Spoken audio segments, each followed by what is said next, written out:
Hello everyone, and welcome to a new episode of Blight of Cryptbog. If you're watching on YouTube, remember to like the video, subscribe to the channel, and click that little bell to be notified when I post again. And if you're watching on Twitch, welcome. And if you aren't following me on Twitch, the link will be in the description below.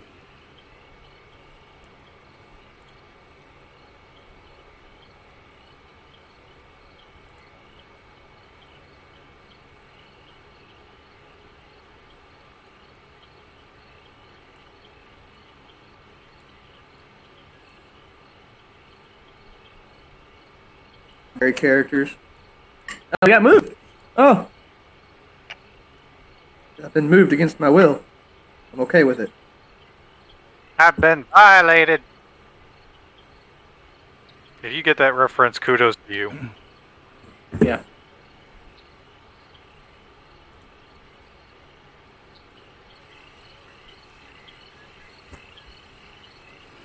Hello everyone. Hello. Hey, Shepherd. Alright.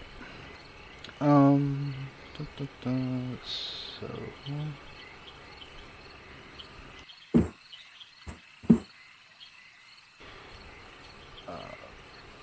welcome to the debut. That is the wrong fucking thing.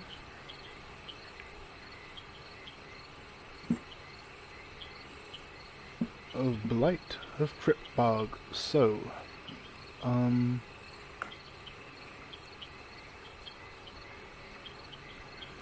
think the way we're going to start it is a little different, just to make sure everything is a little bit more contained. I'm going to basically just throw you all into an adventurer's favorite place, the tavern. And that's where we'll begin, and that's when I'll have you all introduce yourselves and your characters, and if there's anything you want to promote about yourselves, you may do so.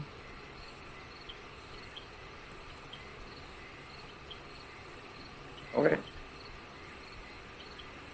Alright, so let me just do this.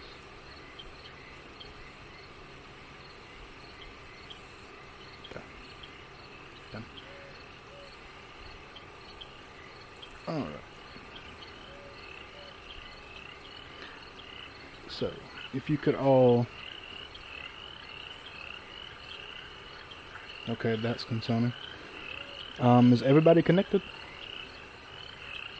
I see. 4 tokens. Yeah, 4 tokens, so we're missing one person. I am there. Not your tokens. Are you connected to the server? Because I'm seeing a lot of disconnects and connected again. I mean, my guy's in there. I can move my token around. Okay, then Same you're here. all connected to the server. Cool. Hope that means I'm connected. 1, 2, 3, 4, 5. Alright, so if you could just grab your token and bring them to this little fancy spot. Got it. I win.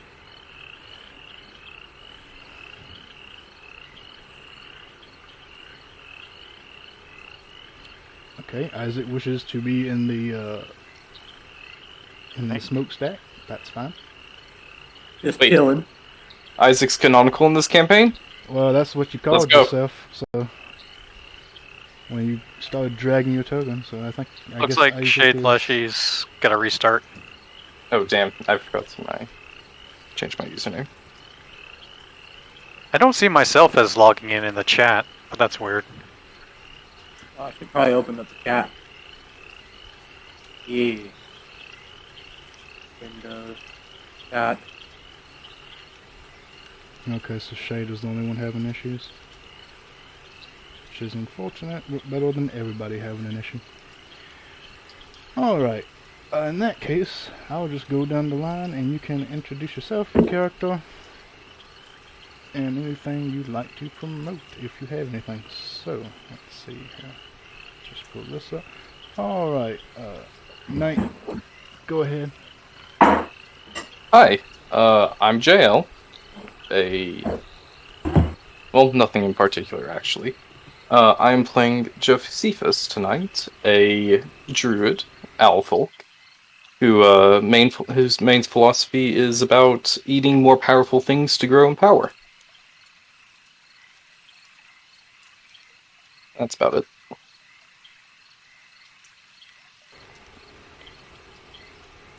Alright. Elbin, Yes. did I say that right? Yes, you did. Cool. You most certainly did say that right. I am Elbin. I walk around. I'm mostly here. I don't really have anything to promote, except for the class of rangers. Let's keep rangers in the house. They don't suck too bad. But I'm here, and I'm ready for a good time. All I got.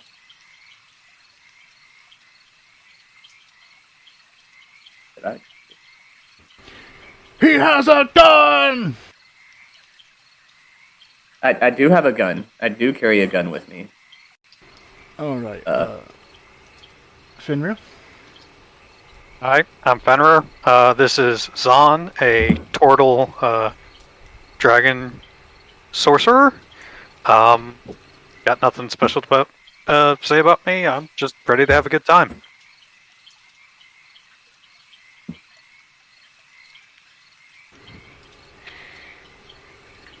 Alright, and Storm. Hi, I'm Storm. I will be playing Elric Drazire, a Dragonborn monk. And that's pretty much about it. Oh, I should probably mention that was the game thing. Sure, they'll figure that out.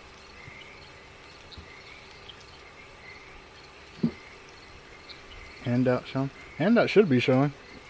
I hover over the token. Can chat not see the handouts when I do it? Hold on. I'm watching the stream right now. Not at all to collect free channel points to spend on annoying things. It's weird. I can right-click and get the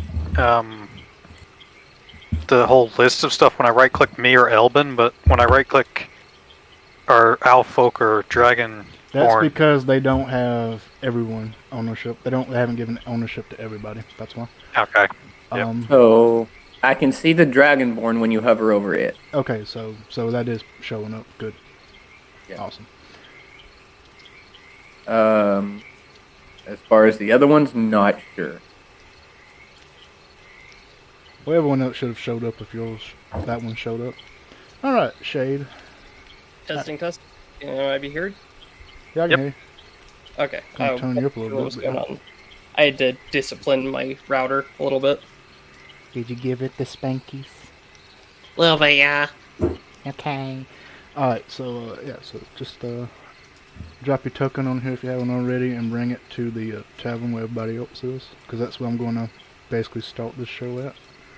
We'd love to, but I'm currently at 15 of 16 on the map. Ah, I see. I may have to restart my map tools real quick. Yeah, so if it's stuck like that, then yeah, go ahead and do that. If it takes any longer. But yeah, so go ahead and just introduce yourself and your character while we're waiting for that. Okay. Do you want me to do a... The whole spiel. Okay, the whole spiel. Alright, online name, Shade Lesher. You can just call me Shade. Makes it a bit easier for everyone involved. Today I am playing the Warforged Cleric named Enforcer. Upon first examination, he appears to be composed of a metal alloy that has been bronzed to give him more of a regal appearance, as well as a sharp edge to the quote-unquote facial features to give a more fearsome and yet comforting visage to those that are standing behind him. Currently incorporated into his body is the several links of chainmail that he has spent some time getting used to. Around his neck is, of course, an amulet of fauna, kind of proudly displaying who his patron is.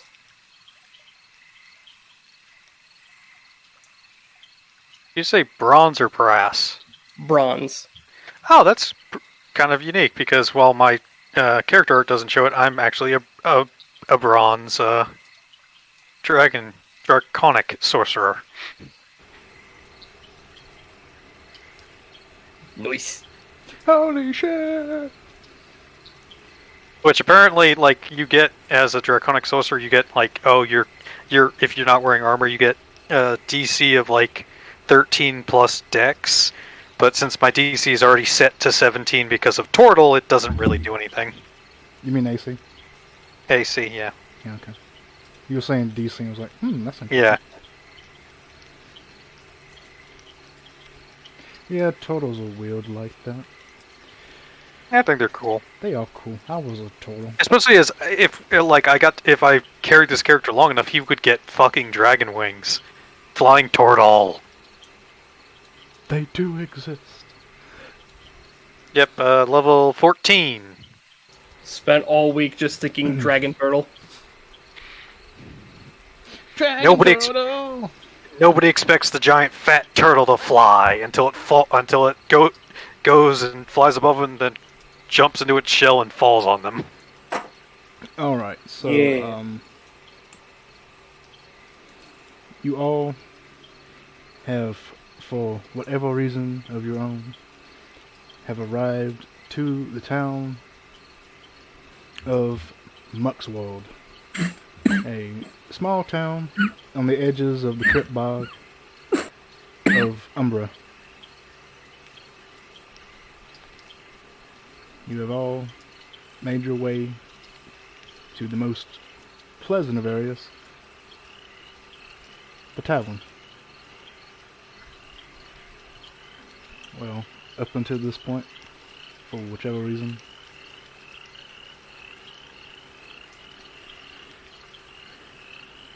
the area has been somewhat calm and relaxed, with your warnings of beware the looming undead. That is where we begin our story. So, just debating on whether or not I want to just throw y'all into the tavern or have y'all just show up. Fuck it, let's have y'all show up. Let's be slow about this shit. I mean, we're still missing a token. Yay, I finally loaded in. Speak of the devil. Perfectly timed. We got time to run it slow. Alright, so, how do I say his name? Ickley? Excel? Essel? Exile. Excel. Exiles. Oh, Exile. Exile. Exile. Oh my.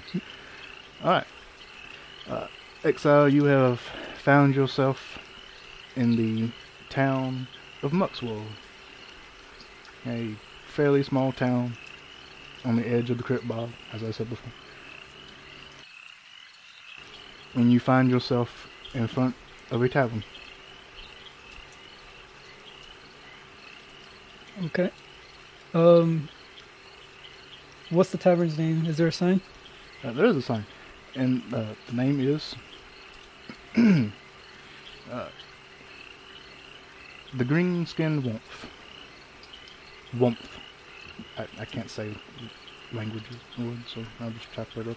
There you go. Warmth? There you go. Womp. Hey, Alright. hey. Sorry, I don't understand Hey. I understand the problems of people not understanding your accent. You're so mean to me, I don't know why. Anyhow. Okay, I will enter the tavern. Alright, so, the way I do it for the most part is, if you have a map, you can, move yourself as you please, wherever you are on the map at a certain time is where you are on the map. For parts where there isn't a map, and I'm just describing the area to you, that's kind of when traditional DnD starts, and you just tell me where you want to go. But for now, we have a map, so you can move as you please. I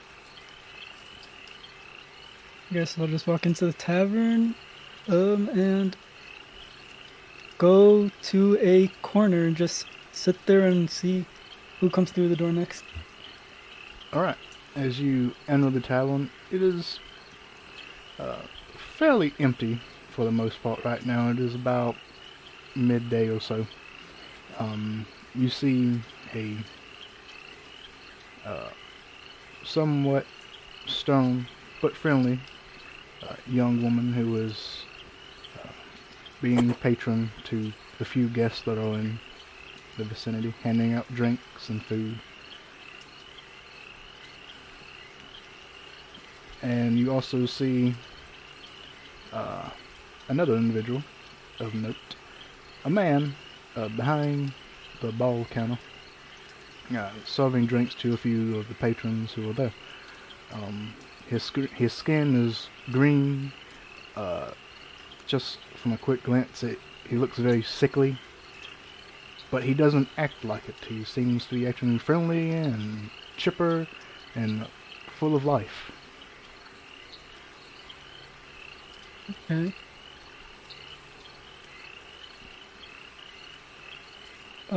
I guess I'll walk up to the bar right in front of the man, and do I have any gold or no? If you would only have gold if you got it from your your background. So if your background gives you gold, then yes. If not, then no. Alright. Then I'll just go back to the corner then. Walks up. Retreat. Oh yeah, I don't have any money. Walks back. Yep. Sadness. Is there any way to make the little portraits that appear in the bottom left corner bigger? You have to go to, I believe, Edit preferences. Yeah. I think it's in there. let's see, edit, preferences. Stat sheet portrait size, I think. That might be it. Yep, that was it, thanks. Nice.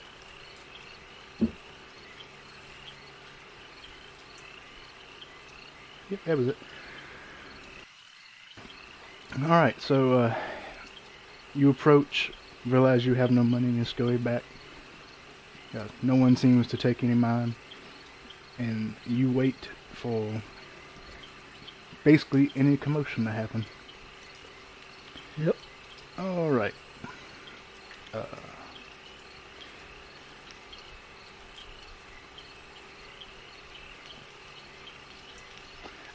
I want to call you Josephus, but I'm just going to fucking call you Bone Eater. Yes. Because I can't help myself. Where's the door? Just here. Ooh. Oh, there, because you know there's a pit, but who cares? Alright. So this tiny little owl folk comes waddling in with a massive journal, basically the same size as him, strapped to his back. Just skittering across the floor over to the bar. How high is the bar? It's about average height of, ball, so about, 4 or 5 feet tall? Big enough so that most people could just, lean up against it. Alright, So- Clearly, they're you 4.5 feet tall. Yeah, so 3.5 to 4 feet, I'd say. Alright, cool. So, the bartender's gonna hear him just struggling and grunting as he's climbing up the bar stool, sits down on it, and then realizes, his eyes just barely go over it, and then he just decides to climb on top of the bar and sit in front of the barkeeper. He's adorable. I am Josephus, and I am looking for things to kill, powerful things, so that I may eat their bones. The man behind the counter just kind of scratches his head, looking at you. Now that you're close, you actually kind of get a whiff of this individual. They aren't unpleasant, but you smell that whiff of slight decay, but it is almost masked by a flowery scent. I really hate alls in the English language. Oi, it's looking to kill something. There are a few things here to kill. Anything in particular? Needs to be powerful. Not just some zombie. I've already killed a few of those. Oh, okay. Well, I know who I'm watching for now on. Let's see here. Powerful, not your typical zombie. Well, I guess I'm safe, so that's good. Let's see here. Well, there are a few undead in the swamps. They've been causing a bit of a ruckus. But most of it is just typical undead. But I'm sure if you follow the trail, you'll find something.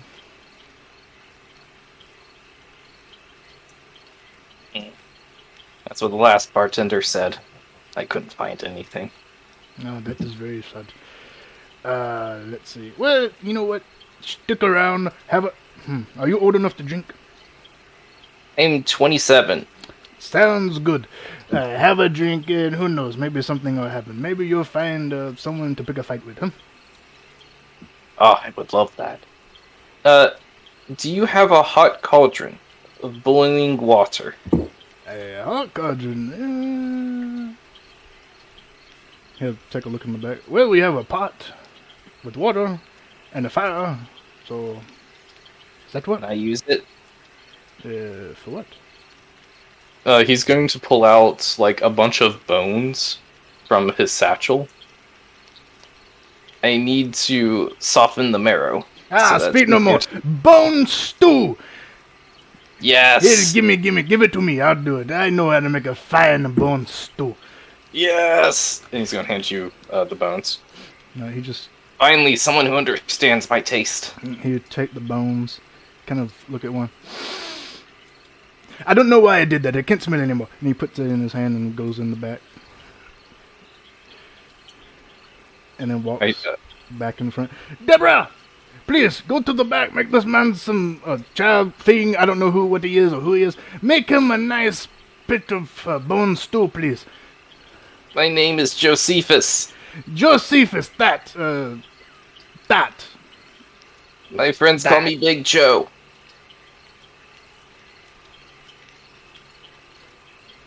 I died. Slayed me. Oh no, there's a very good reason for that name, but we'll see that later. They call me Big Joe. My character would be in there. He'd be tilting his head like, "What?" At the first part, and then the second part be, "Do they really?" Well, they would if I had any friends. Yes, there it is. In that case, I, who am not your friend, but I will call you Big Joe. But yes, Deborah, could you please? Thank you. And she just kind of sighs and walks in the back. And there's a doorway that kind of just opens, a two-way door that kind of goes, you know. May I sit on your bar, or do I have to use this stool? I could get you a booster seat. That would be lovely. Good. He moves over to the side and kind of pulls out a small wooden chair and puts it on top of the stool. There you are. Yay. And he's gonna sit in it, like plop down into it. Basically assuming the exact pose of his picture. I love him. It's so adorable. Where did you get that image? What an adorable little killer. I'll show you later. And that's all I have. Alright, let's see here. Just going down the line. Elvin. Yes. Cool. Elvin will come this way and enter the tavern and go to the bar. And I'm gonna look at the owl. I'm gonna look at the bartender. I just need an ale. Alright, one ale coming up. How much is it? It will just be 1 copper for the ale. 1 copper? Aye. Okay. I pay the copper. He takes it, he puts down your ale in a mug. Yeah.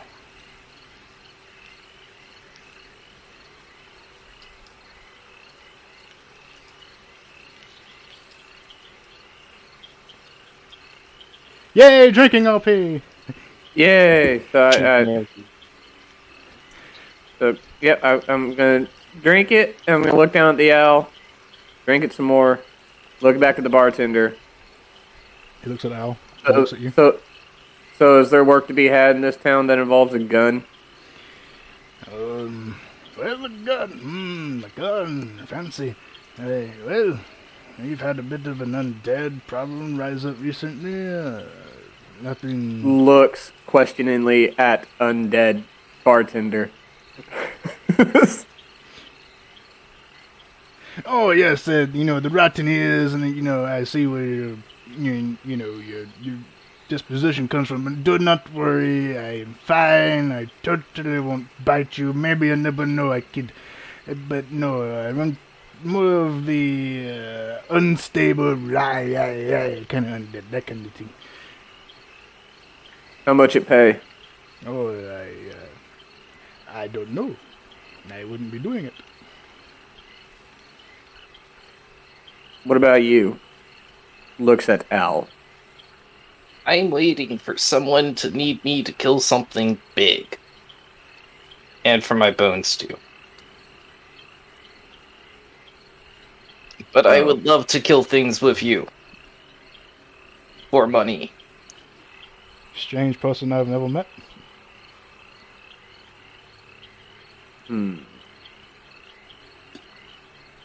So you kill what? Anything. I've killed a bear. But now I need to kill something bigger than that. Makes sense. That is quite impressive. Yes. Well, you want to have some drinks while we wait for someone that has a job for us? Please. I get 2 more drinks. He hands you 2 more drinks. Have you ever seen a bird drink before? I'm about to see. He takes the I mug. have a question for you. Why are you asking me if I've seen a bird drink before? Because you're about to. Oh, that sounds like an amazing proposition. Let us drink. How big is the... And I slam my pint down. How big is the, pint? Well, rather... I think you just answered your own question. You know what? Yeah, it was a dumb question. He, How sits big in is front a of him. pint? For perspective, by the way, Josephus is 1 foot tall. So you're like drinking out of something the size of you almost. Yes. Okay, maybe Glorious. What? It's not that big. A pint is not a foot. It's, He's gonna I mean, lean depends over. on depends on how narrow the fair thing enough. is. Fair enough. You know what? Fair enough. It's the cup is 1 inch wide and a foot long. That is definitely less than a pint. Anyways, Joking. they drink with their tongues. So he just sticks his beak down and starts lapping it, essentially. I finish my pint and stare at him as he does this, confused. On all kinds of levels. This tastes like barrel. I know it's good, isn't it? It's aged in a fine barrel with a little bit of moss. It tastes good. Yes.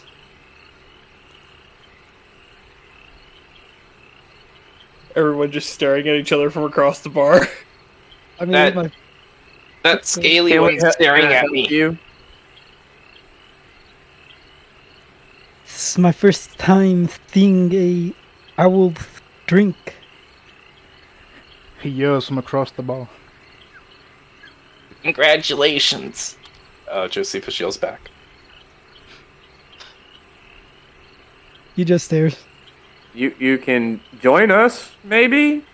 Or just stare, your choice. I suddenly feel like we're the most normal ones in this party. You ought to kill things. Agreed. That sounds like funs. Yay. Then he'll just walk up and join you. I'll get him a drink too. How much money do you have? Don't worry about my money. Worry about your money. How much money do Okay. you have? Well, I started with 10 gold, Okay. and then I've spent 4 copper so far, so I'm at 9 gold, 9 silver, and 6 copper. If we must all know. I'm trying to figure out how much gold I have. How much gold do I have? How much gold do I have? I need to buy Well, liquor. that's what I get for starting with an Outlander, so. Oh my god. Alright. Zan. I said that right? Yep. Cool.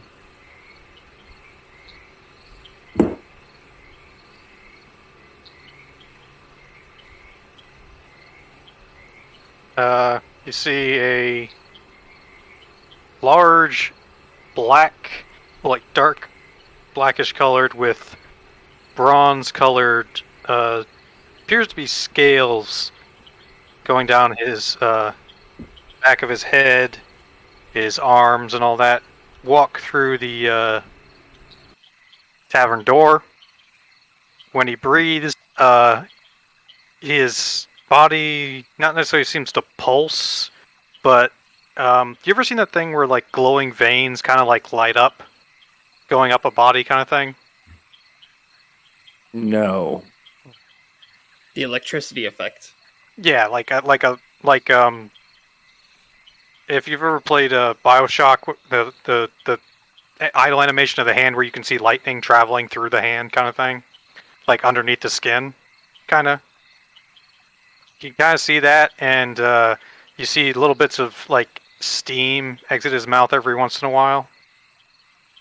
Walks up to the bar, looks at the stool, thinks that's probably not going to hold my weight, and calls to the bartender.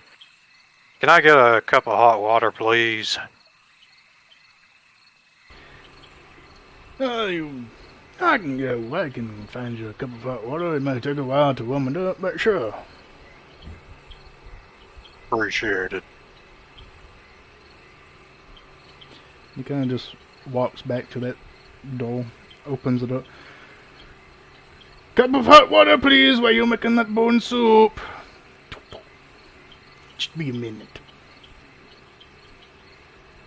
Appreciate it.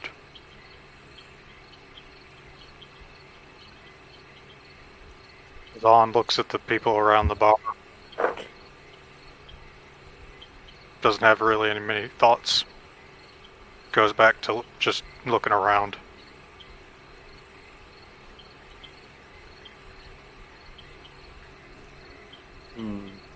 Doesn't talk much.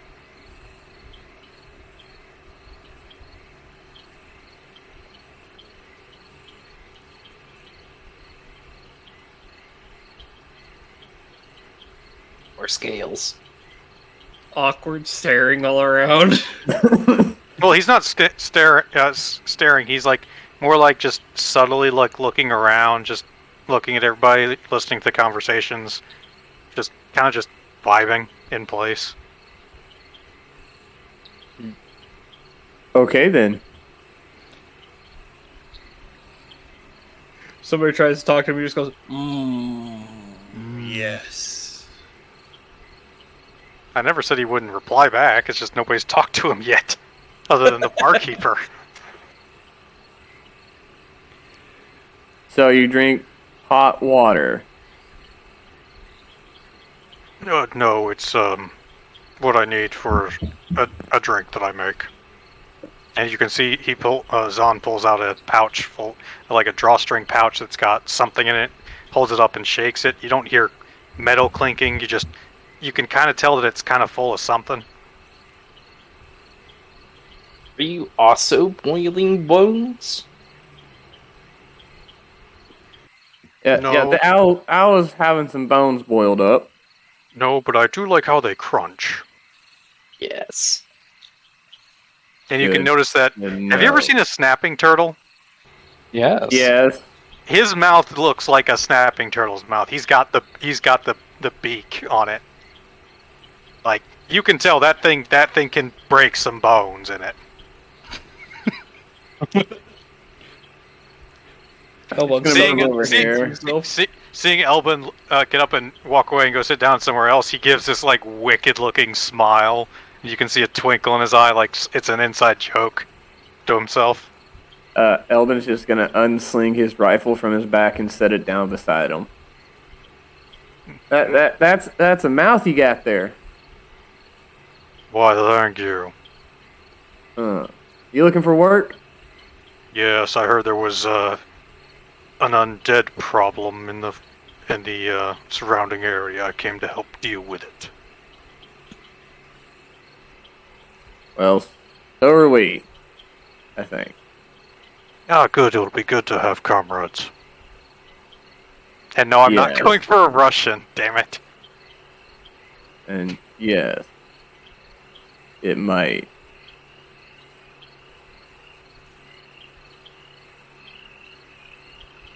And now that Elbin's gotten up, he sees the Alkin, and he's like, "Ah, an Alkin, are you? Yes. I had a friend that was an Alkin during my travels, about a year or two ago. Oh. Happy little lass she was.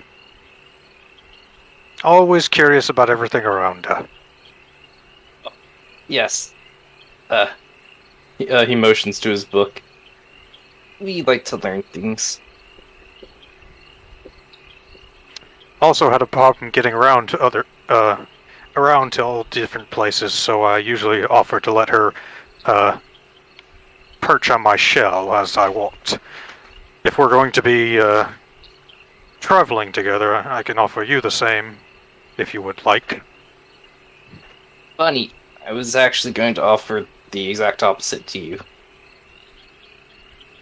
For long travel.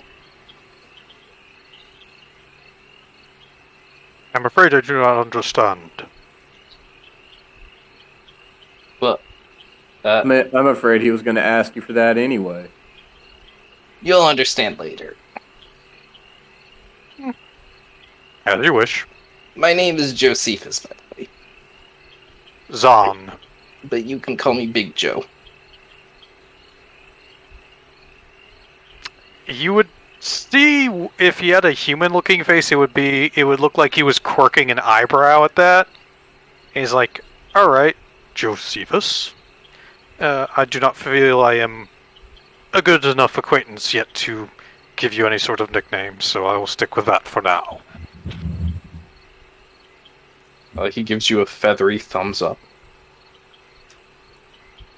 Tell me, are you tall for your people? Hey, who's that? Benny. Are you Some sort of asking looking me for- or the Alkin? Big Joe. Oh no, I am quite short. It got me bullied a lot back at my hometown. Is that why they called you Big Joe? No, it's because I'm very big. Or at least can be.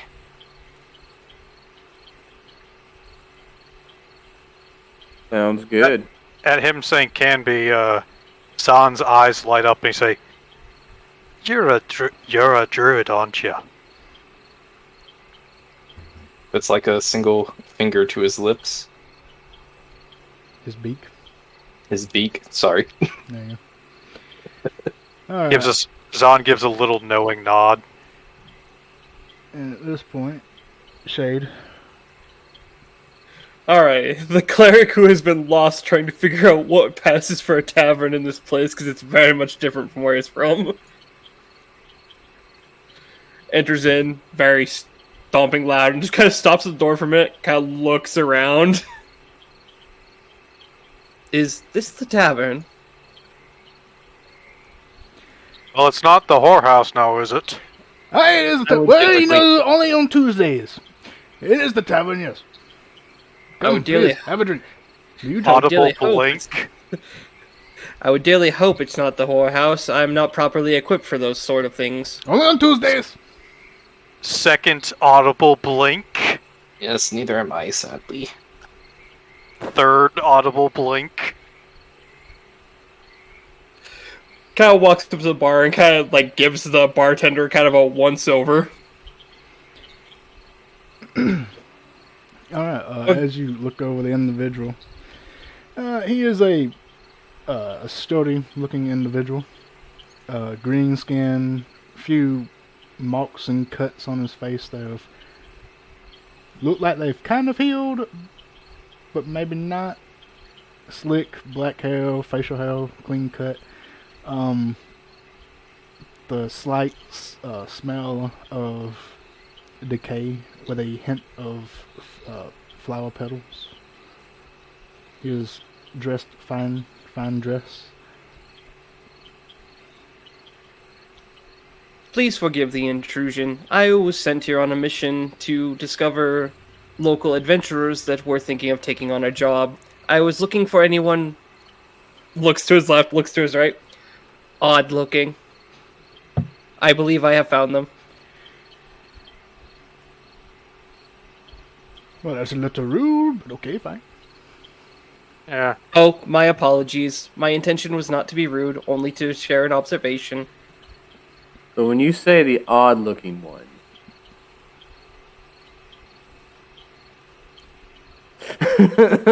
There. You kind of stand out. That is true. You are the odd one here.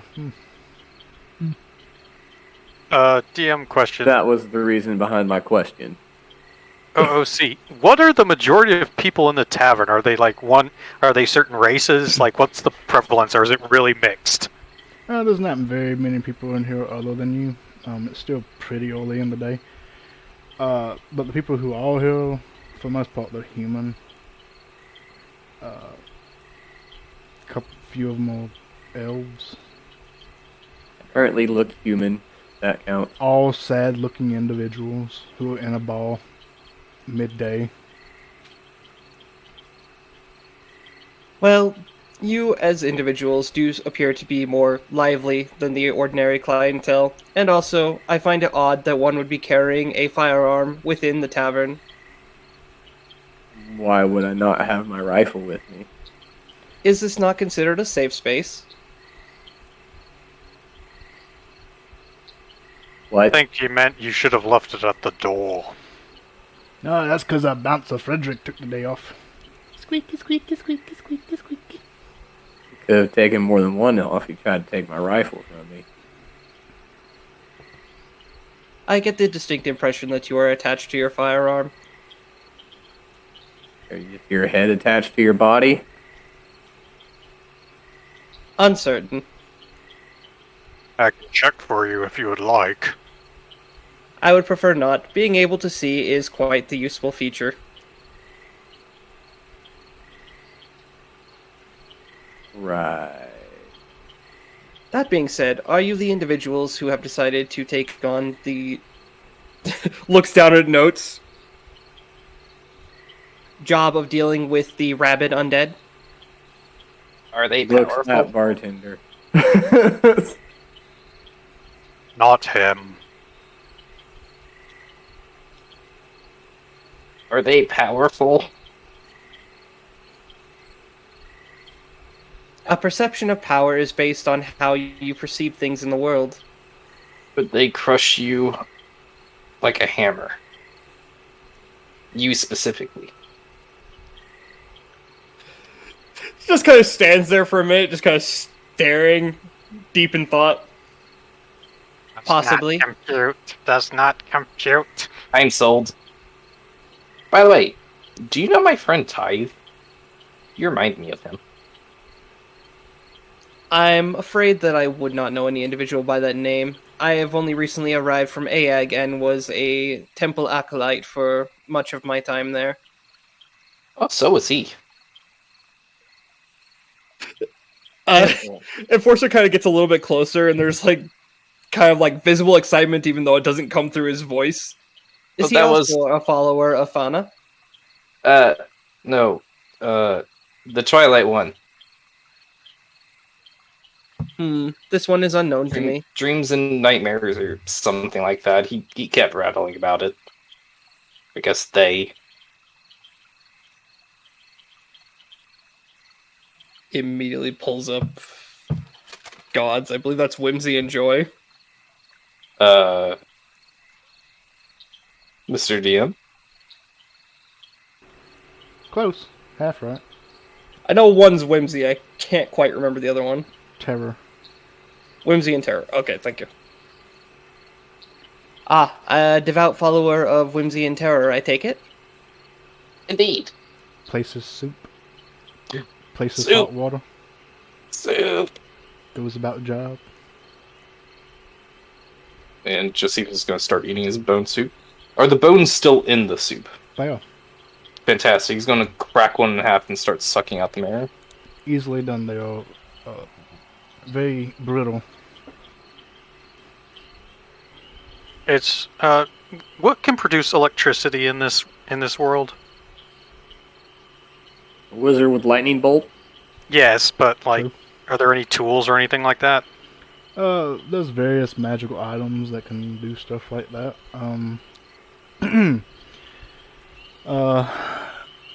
No, the rail, mechanical devices that can generate electricity.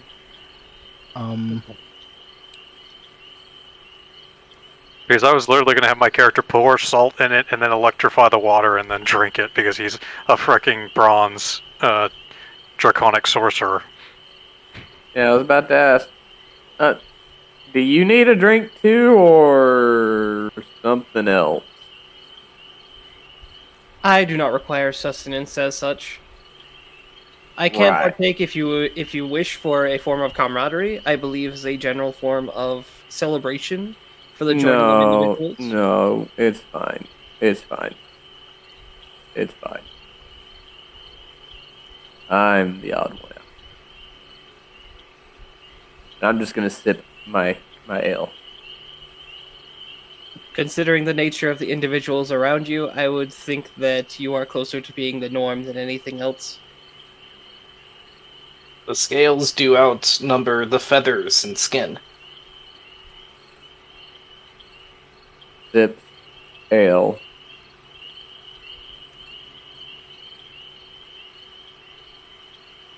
That being said, since we are all gathered here and appear to have a particular goal in mind, Mr. Barkeeper, if I might have your name to address you properly. Oh, of course, it's name's Jared Rott. Greetings, Jared Rott. I am known as Enforcer. I am a cleric of Fauna, and it is my pleasure to be here to assist your town in its troubled times. Kind of nods his head. Well, that's good to hear. With Welcome. that being said, Mr. Rott, do you happen to know the individual who posted the job? Well, that could be the father. He's been, last I heard, he's been looking for peeps. He kind of looks down at Big Joe. No offense. Sorry, I'm distracted by soup. Did you offend me? No, of course not. Oh, good.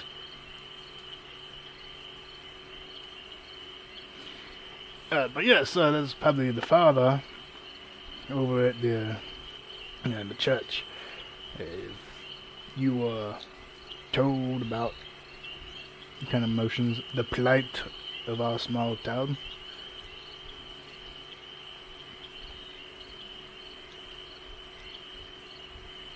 It has reached all the way to Aag in certain missives. Well, that'd be. Where's this church at?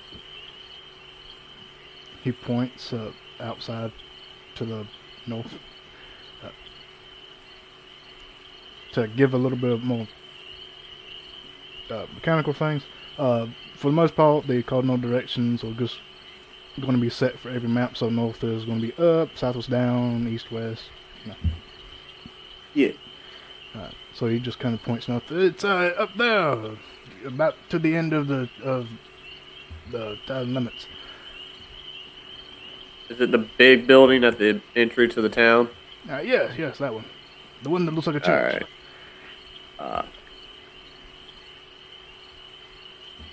I think you're muted. Who's in a church, too?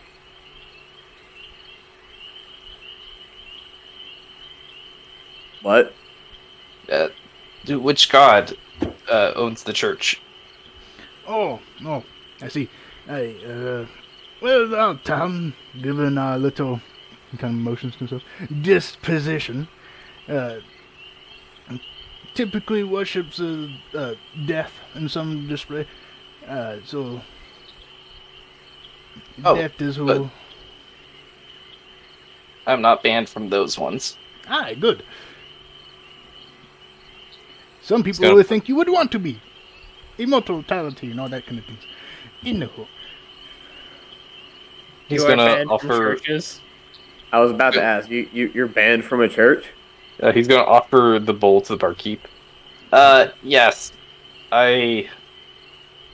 Well, I'll tell you later. You are a vague and ominous little creature whose voice does not match its body size. Yes. Right.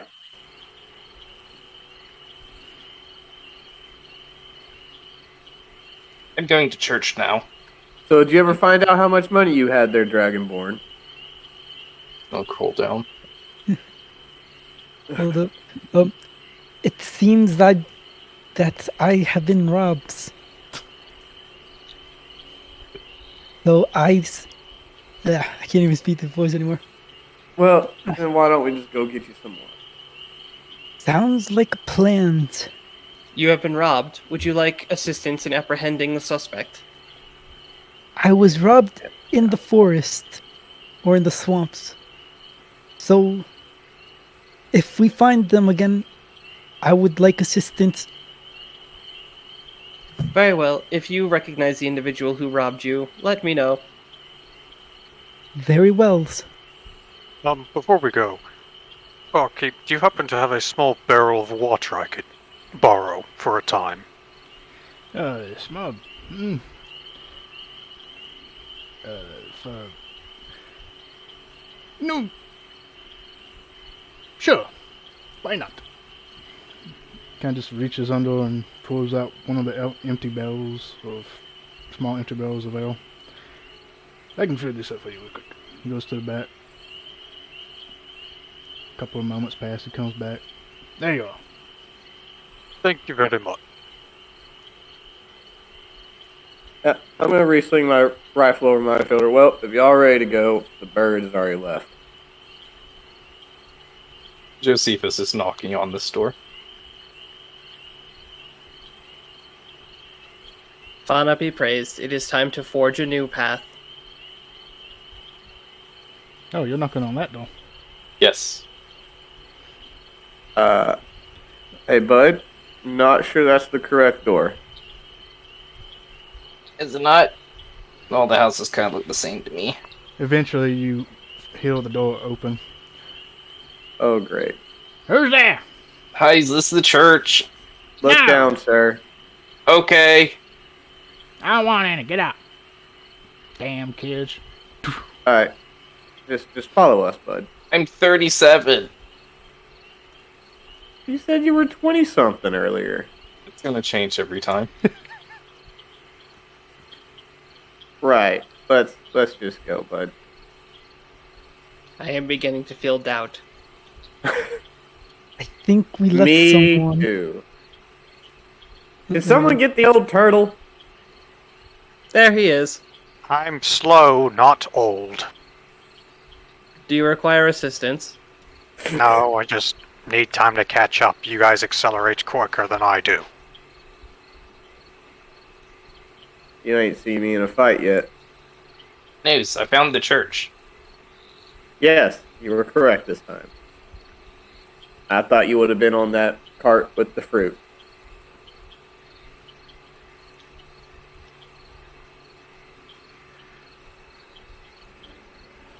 Yes, good.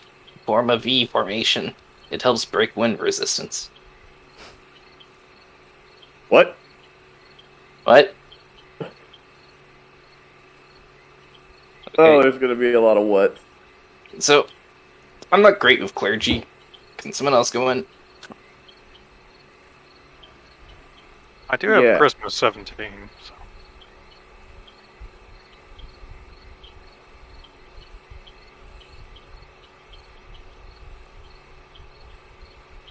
Knock politely on the door and then open it. Hello, Alright. pardon the intrusion. You knock on the door and you open it up. Inside, so far, all these buildings have been somewhat worn down with a bit of wear and tear. You enter, and the church is not really an exception. There are several pews lined up.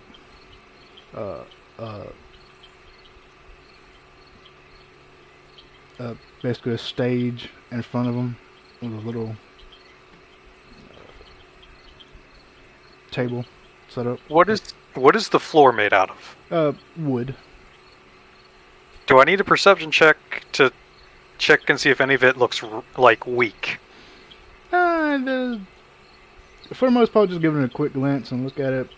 The floor seems sturdy. Doesn't look like it's going to give way or anything. I asked that because, like, my base weight without anything on me is 450 pounds. I'm a chunk. Oh my, you a big boy. I'm a chunk. Turtles are heavy. I think I only get to that point with all my equipment on. Yeah, but then again, I don't wear armor, so... But no, you don't. Yeah. You don't think the floor will give way or anything. And as you you see an individual that you've now stood next to.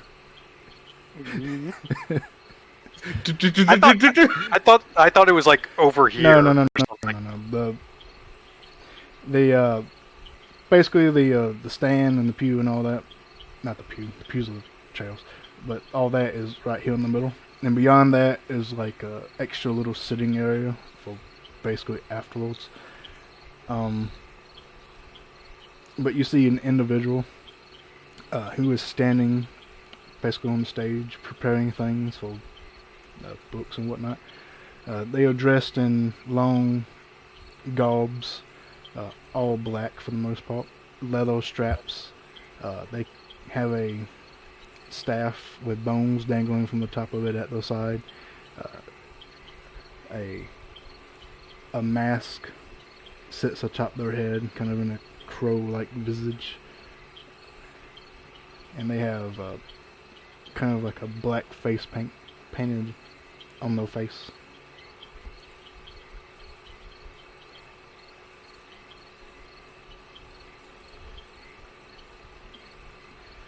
Pardon me, are you the one that put out the call for help with the restless dead out among the swamps? Also, just as a side note, I may lose connection because a thunderstorm just fucking hit. So just keep that in mind. It's fine. We got you. Alright. We'll just goof off until you come back. Yeah, we'll just do things. We'll just destroy your world while you're gone. Wouldn't be Get first back. time. I shot the priest. That's cool. I block it with my frickin' turtle shell. I stand in front of the bullet. Get it. Yeah, it's already fucking tanking. Alright, as you approach the individual, they slowly look up from the table. Hello. How can I be of assistance for you? Were you the one that put out the call for assistance against the restless dead in the surrounding areas? Close. Almost. Not so much for the restless dead, as those are common and not too unfamiliar. But they have become aggressive as of late.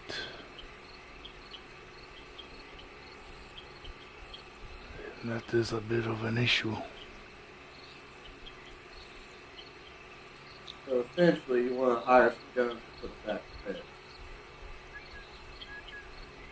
I will pretend you said that into your mic and respond. Yes. You all seem to be somewhat aware of our ongoings.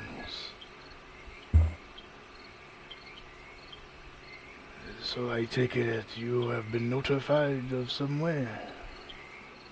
Well, we were told there was work. There is work to be done, yes. The shiny one seems to have more knowledge of the kind of work you need.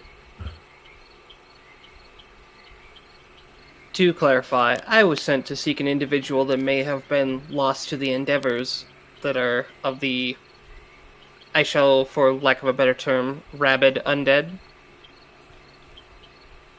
Ah, you were sent to find someone, yes. No doubt they were taken from the swamp. Many are. But yes, I've been sending out word to various communes about the happenings. If you five would be so willing, I'd open the offer to you. How much? Well, how much does it pay? I am not a wealthy man, and my town is not a wealthy one. Yeah, Bones. He kind of just looks at his staff next to him that has bones. We have bones, yes. Powerful bones. Like the Drake. Or dragon. Powerful bones. Yes. My bones are powerful, but in a different way. You know, the last priest that I met said that too. Hopefully not in as creepy and perverted as a way as I think you mean. No, don't worry about it. They- This Audible conversation blink. is taking a turn. The local government should really get on that. Anyway, if bones is what you seek, I can offer you bones. If gold is what you seek, I can offer you that as well. I'm gonna go with that second option. Our coffers have enough to offer each of you 300 gold for the deeds that you may do.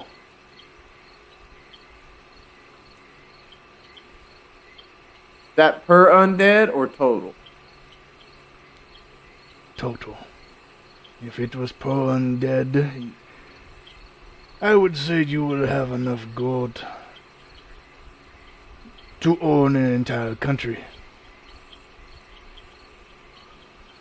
I do not feel that that would be necessary. So do we just need to kill like a horde of undead, or is there something causing it we need to take out? I am unfortunately unaware. But if you could find out why they are becoming restless and aggressive, that would be appreciated. For clarification, has anything odd been happening prior to the rabid undead making their attacks?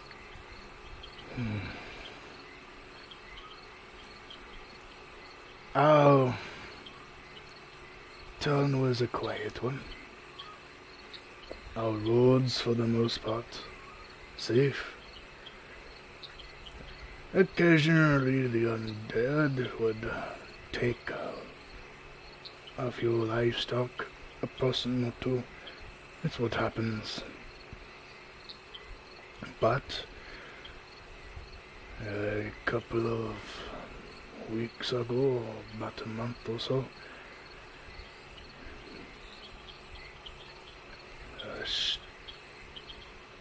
the undead became more aggressive, taking not just livestock or one or two people, but coming into town, attempting to kill off individuals. anyone who stayed outside too long, perhaps? We have had many fall. But it is different this time. This is not a natural... It does not seem part of the way it usually is. The undead here are usually born from just a connection to the Shadow of Hell. The latent magics that drift through. These... they don't spread. They just seem to kill. Do they appear organized?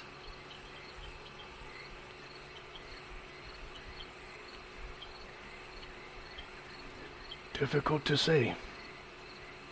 The attacks seem random for the most part. They attack in numbers.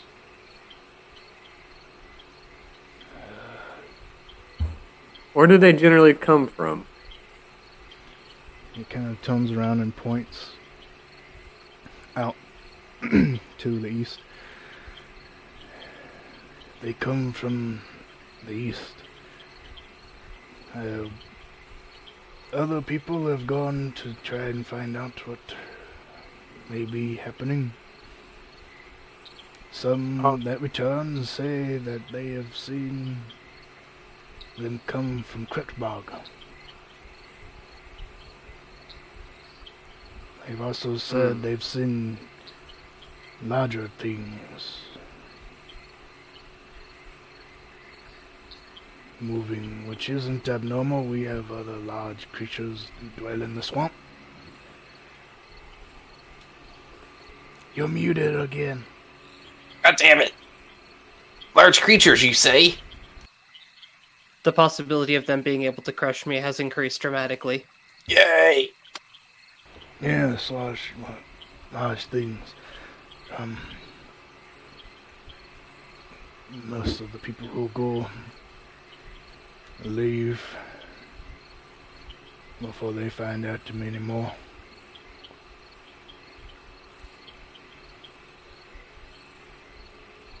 Then it would appear that an accurate assessment of our task is to delve deeper and discover if there is something pulling the undead there. I do not believe they are being pulled there. I believe they are coming from there. At least that's what we've been able to find out. I hope that they're running away from something big. That would be good.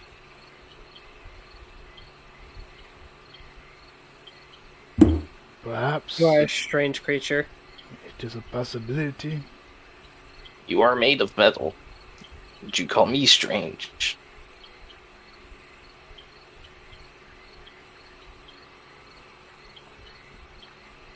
I think he's calling you strange for wanting to go find something that's very large and powerful when you are... Well, you're not large. Well, I can be. And I can be a lot of things too, but currently you are not.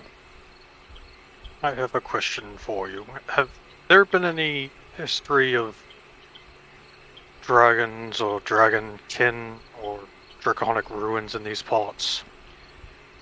There are a history of dragons in these parts, yes. We live on the swamp. There hasn't been any of the aquatic dragons here for some time that I am aware of. But they used to be. So not any of the green or black variety then? There's always the possibility. This is a prime habitat for them. And there's also possibility of far more powerful ones. We are tied to the Shadowfell, and dragons or no,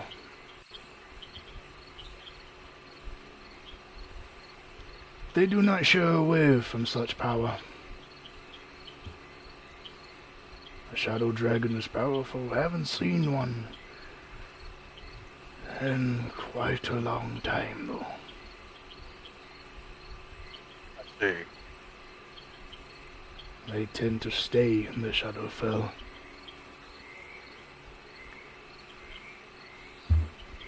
But sounds like we have a goal and we have a heading. Shall we depart?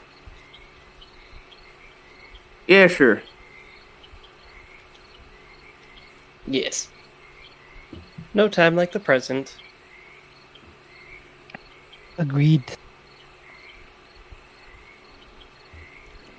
Excellent.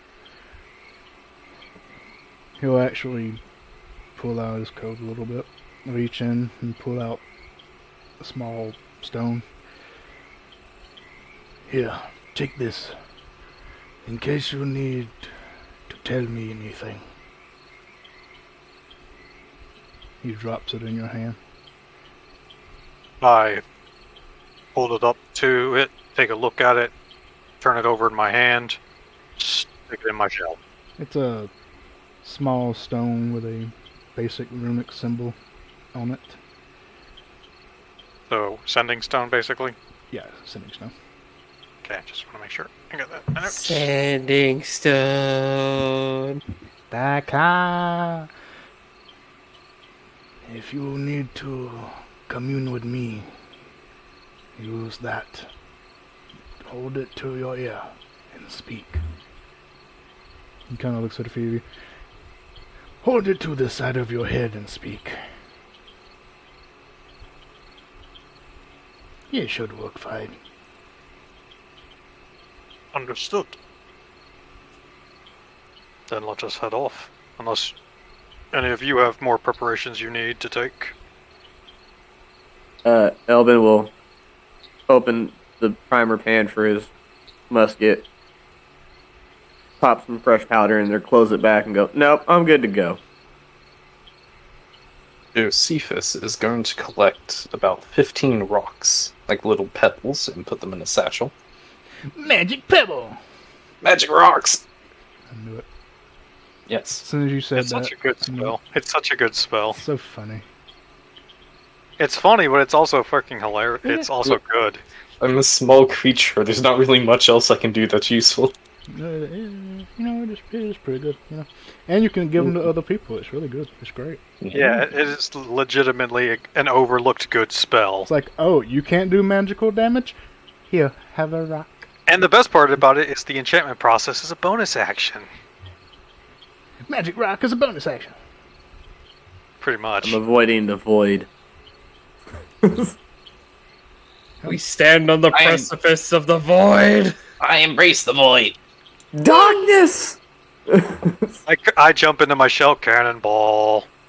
I go invisible. If anyone else requires light, I am capable of providing. I don't need light. If we need to create any bridges over the water, I can do that.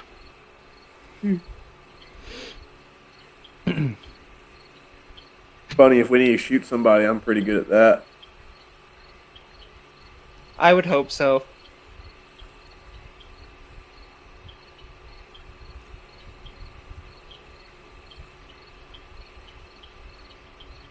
Staring into the void. The darkness! They're I back saw into me, void. Do I it. saw his thing on Discord light up a couple times like he was talking, but nothing came out, so I'm wondering if that was just background noise or not. Who? Me? He else? Yep. Yeah. No, I wasn't Okay. talking.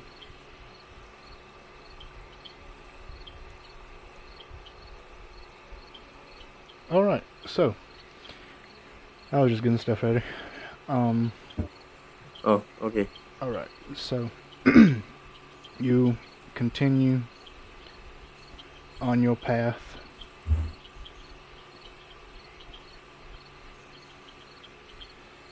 towards Cryptbog. Cryptbog. Yes.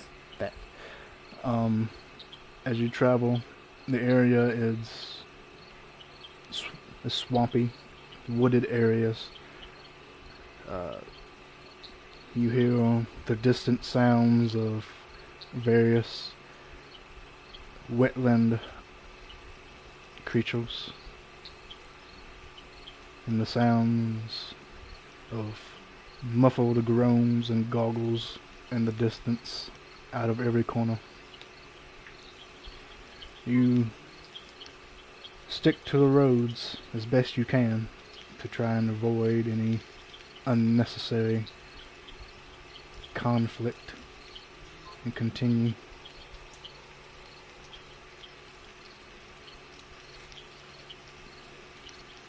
As you make your way, the wooded areas become slightly less dense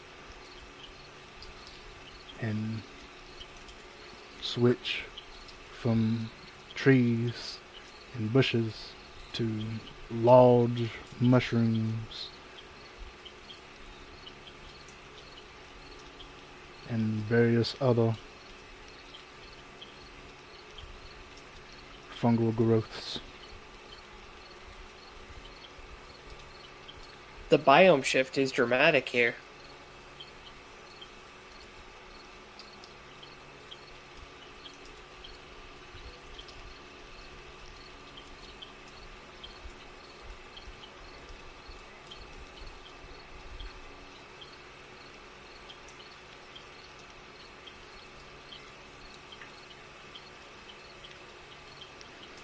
The sky is cloudy. The whole atmosphere is dark itself, almost unnaturally so. As you travel, you always have a sense that you're being watched by something or someone.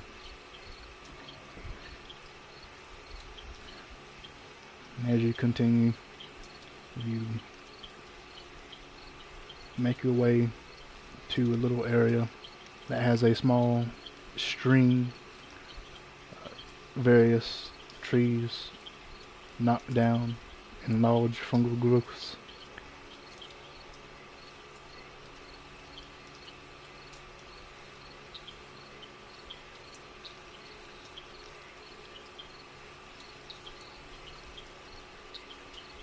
As we're kind of moving through this area, can I step off to the side here and roll a check to see what kind of mushrooms these are, like what specifically causes them to grow and such like that?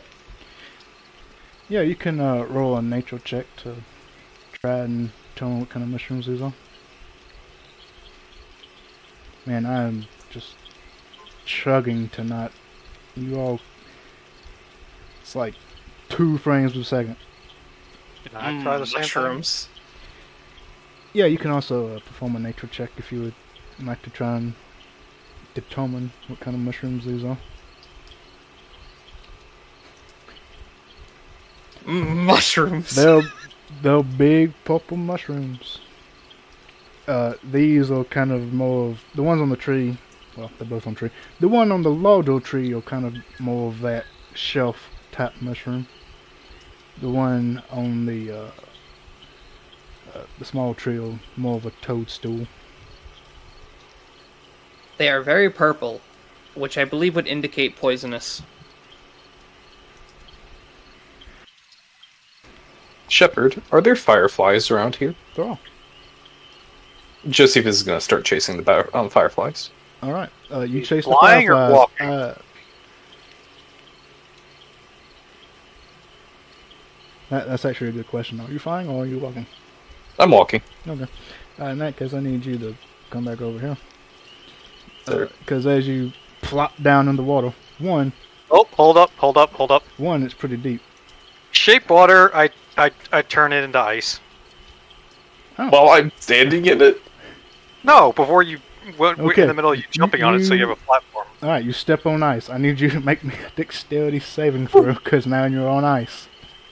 I'm good. I don't Better than him drowning when the stream being deeper than it appears. The stream is pretty slow moving. Okay, you step on the ice, and you slip a little bit, but you dig in with your talons, and you kind of maintain your state. Everyone who is now next to the water, make me perception checks.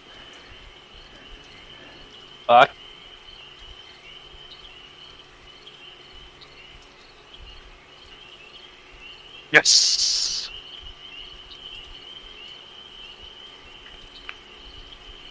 Nat 20. Nat 20. Alright, cool.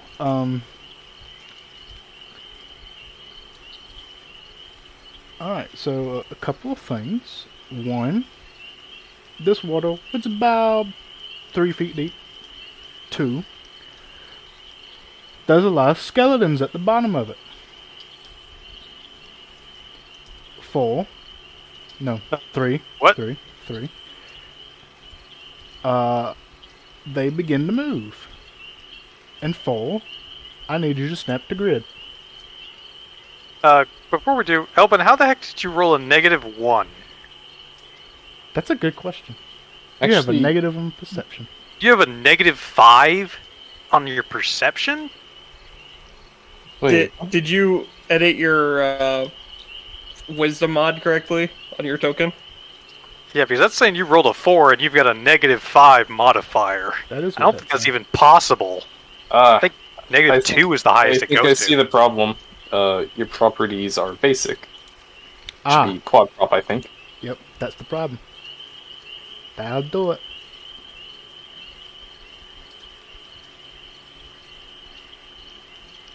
How wide is the stream? It's about 5 feet. Oh, good. I can freeze water in a 5-foot square. I can freeze 5 cubic feet of water. Oh, yeah. Yeah, we're gonna have to change him from mod prop. Wait, why is it even doing that? Hold on, let me try it again. Did I roll that time? They appear to be alive. Okay, it rolled that time. That's good.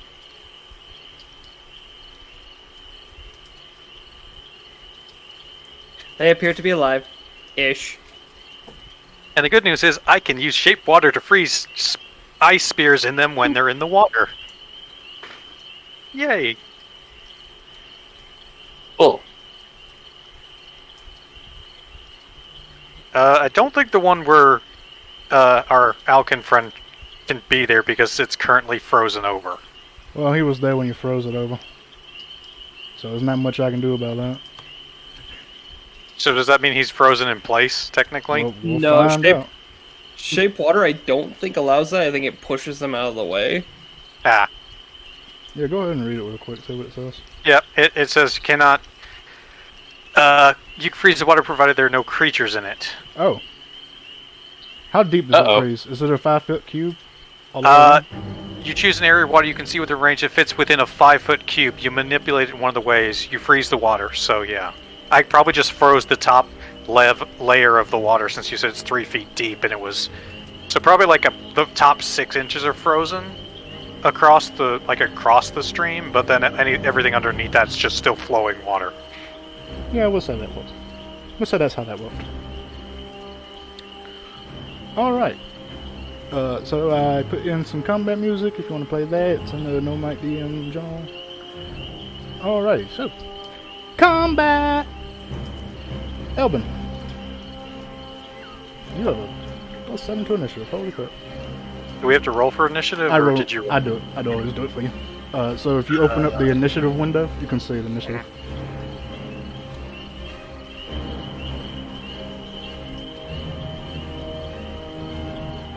Alright, Elvin, you have received initiative. Are there monsters on the initiative? Yeah, they're on the initiative. You probably just can't see them because I wrote it when they were invisible. Okay.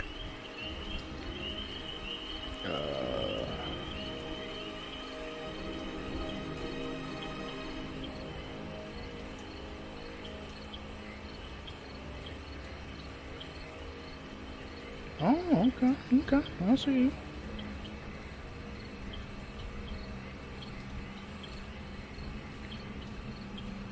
If you're We're talking, all too familiar with that spell, aren't we, Shepard? a little bit. Also, if you're talking, we can't hear you. You're muted.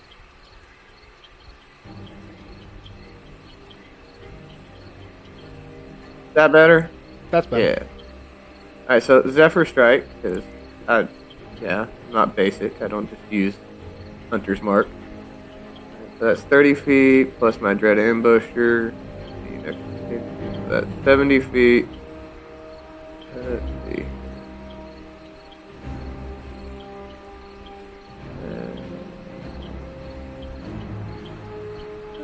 Go ahead. This will be a good spot for now. I'm gonna shoot this guy. Alright. So that's right. You don't provoke with this, do you? Nope. Holy fucking shit. Not. Alright. Yep. Yeah. Take your shot then. Okay, so. Boom. Nice. That's a crit, isn't it? No, he rolled a 12. Wait, what? He rolled Wasn't a a 12. natural 20. Oh, he doesn't have it where it shows the actual roll. Oh, he does. It's right there. 12. 12. No, I'm saying attack 20, double At- vertical line, advantage, disadvantage 11, piercing 10. I'm seeing the full thing. I'm seeing 20 parentheses 12. That's what I'm saying. I'm not. I'm seeing definitely. You Not seeing what that. I'm seeing? Yeah, I'm seeing attack 20, initiative, and, all the other stuff. Really? You're not Yep. seeing the parentheses? I'm seeing the parentheses. That's weird. No parentheses. Well, it might be because you're the GM. Maybe. Maybe that is why. I don't know why I would do that. I don't know. That's weird. I don't know where the 12 is coming from. Maybe And you that- rolled a 12 on the d20. Oh. That's Yeah, where 12 plus 8 is coming 20. Yeah. Yeah, so that's 20 to hit. Does that hit? Yeah. from. Yep, 20 He takes hits. 10 points of piercing damage. Now, I didn't need advantage on that one. Double check something real quick. But first round of combat, Dread Ambusher. If I remember this correctly. It's been a while since I've used this particular thing. Yep, your movement speed increases and you get to do double attacks. Well, I get one extra attack. Yeah. That's part of the Gloomstalker thing? Yeah, Nice. but the only downside is it only does 1d8 damage if I hit. Yeah, that's still pretty good, at least at low levels. Does it increase as you level? Nope. Ooh, that It's needs just to be 1d8. changed. Yeah. So I'm gonna roll a musket shot, and then how do I roll just a straight d8? Uh, Oh wait, no, I have a Dread Ambusher attack. Never mind. Sweet. Alright, a 14. Wait, Yeah, 14. alright, 14. 14 will miss as you fire. The bullet actually pierces through the old rusted armor, but just goes right through. I should have used my Zephyr Strike for advantage on that. Oh well, I'll wait till later turn. That's gonna be my turn. Alrighty.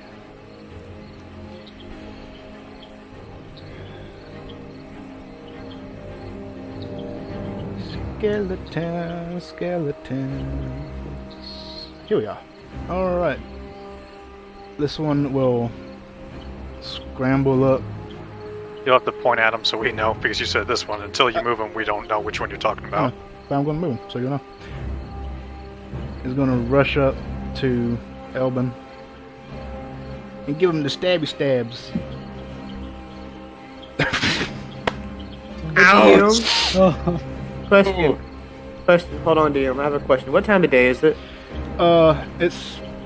You've been traveling for a couple of hours, so it's not midday anymore. It's about like 4 in the afternoon or something like that. Okay. Okay. Yay. Yeah, not quite Gloomstalker territory. No, not Yeah, quite. he does hit me. He does hit me. That's also So- a natural 20, and because of the rules we're using, natural 20s are automatic successes. Yep. Well, I mean, that's... With attacks, it was always automatic. So. Yeah. I wasn't All using right. those rules before with their Oh, last games. I am doing it That different being for base you. 5e. Yeah, I know. But I didn't. all right. So, how Uh, much do I take? 9 piercing damage. 9 piercing damage. Now, how do I give damage to myself? Click a token and use the damage marker. Just click that, and then just type in how much damage it took. And I took 9. Yep. Piercing.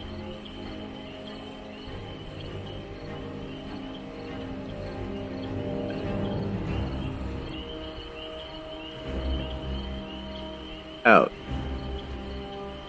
Ow, indeed. That's fine. Oh no!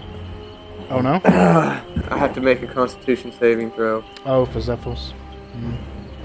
Zephyr Strike, yeah. Okay, that's a success. Yes.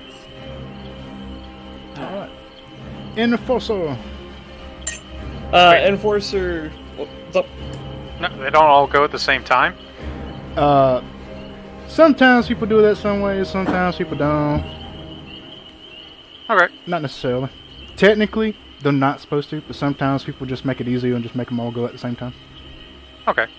Sorry, this is only like my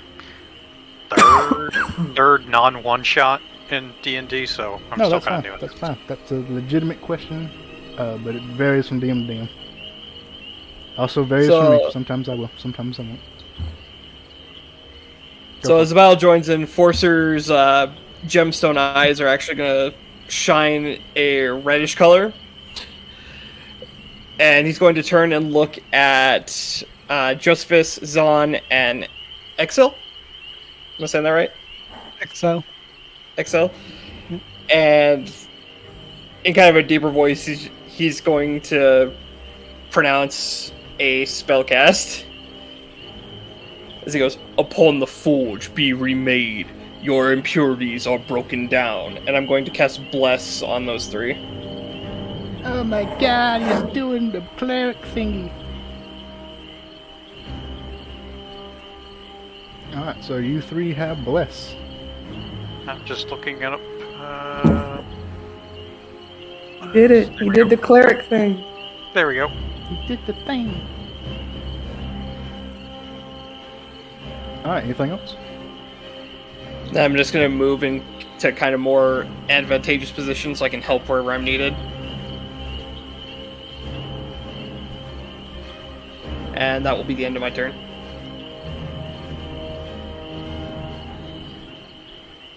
I'm just looking at your HP and the disparity between you and everybody else. Yep. Is his just massive compared to ours? 36 compared to everyone else is like 26 and 27. He's not too far away. Alright. Rushing up to Little Owl. Stabbing Wait. Little Owl. Wait, what? Fight me. Oh, fight me. Okay. No, I don't think I will. Damn. Yay, my luck's coming back. That's the opposite of what you cheer for, Shepard. Well, he doesn't want to perma us on the first freaking fight. I want him to. Oh, I'm cool with it. In that case, no. Bring Hey, it, you- homie. we have I'm we have willing to this for die. Shepard. No, they're not Got a that backlog I can get They're through. not that smart. It'd be a new record for me if I died in the first session. New record! Alright, because of Actually, the first stupid, time I died, but and the way it moved, Exo, you do get an attack of opportunity, if you would like, on this skeleton right there. Yes, please. I will use my short sword. 15 will hit. I was gonna say critical hit. Because it automatically second does it one. for the advantage disadvantage roll. Okay. Because the other one was a crit. For 3 damage. Great, good news for you. It's exactly how much HP it had. And it just drops dead.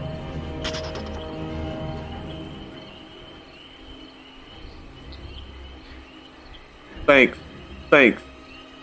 Yep. Josephus. Cephas. Josephus. I am going to devour your bones. And he's gonna march over here reach into his pouch and produce a pinch of iron dust. Throw it up and cast Enlarge Person Oh, now he's enlarge medium. on himself, so he becomes medium. And then I'm going to, as a bonus action, turn into a bear. So now would you be large because bears are Huge, actually. how? Depends Because on what the kind bears- of though. But he's a moon it- druid, so it goes up. Yes. A brown bear, which is a large creature, which increases to huge. Got a little issue here for you. Do we? Your HP says 1. Oh, I don't think that's right. don't worry about it. It's all this stuff is on Josephus's token. Oh, okay. Well, I'm just gonna put it right here. Hi. That's just to show where Well, he is. Pay no attention to the wizard behind the curtain. His AC is 11. Oh, well, you get the HP of the animal too, so the HP needs to be down. Oh yeah, true. Yeah. 34 temp health. So let me. Oh, you're just putting And it you- on your token? I see. Yeah. I see. And you auto revert back to your regular form when that gets depleted, right? Yes. Yes. I have 60 health. 60! Yeah. The tiny owl becomes a literally huge owl-like bear, and roars at the two things right here, and ends his turn. Audible blink. An interesting trick. Can you keep it up? That's why Big Joe. Screech growl. Ends a turn. Alright, let's see. This one. Do-do-do-do. Do-do-do-do. So it's Do-do-do.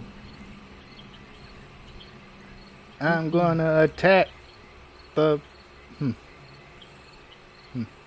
the blue one. Well, yeah, I'm technically black. He's blue. I missed. Darn. Alright, Zan. Oh, quick question. Yeah. This one, and this one are all in the water, right? Yes. And nobody else is in the water? Not anymore. If I use Shocking Grasp on the water, would it hit all of them? That's a cantrip, right? Mm-hmm. I would say because it's a cantrip, no. It'd be a little If too I powerful. can I upcast it then? You can't upcast a cantrip. Oh, you can't? No. No, cantrips are very small, simple things. Okay, Cantrips automatically get upcasted based on level. no. Okay, got it. So that's why you can't really do that. Mm-hmm.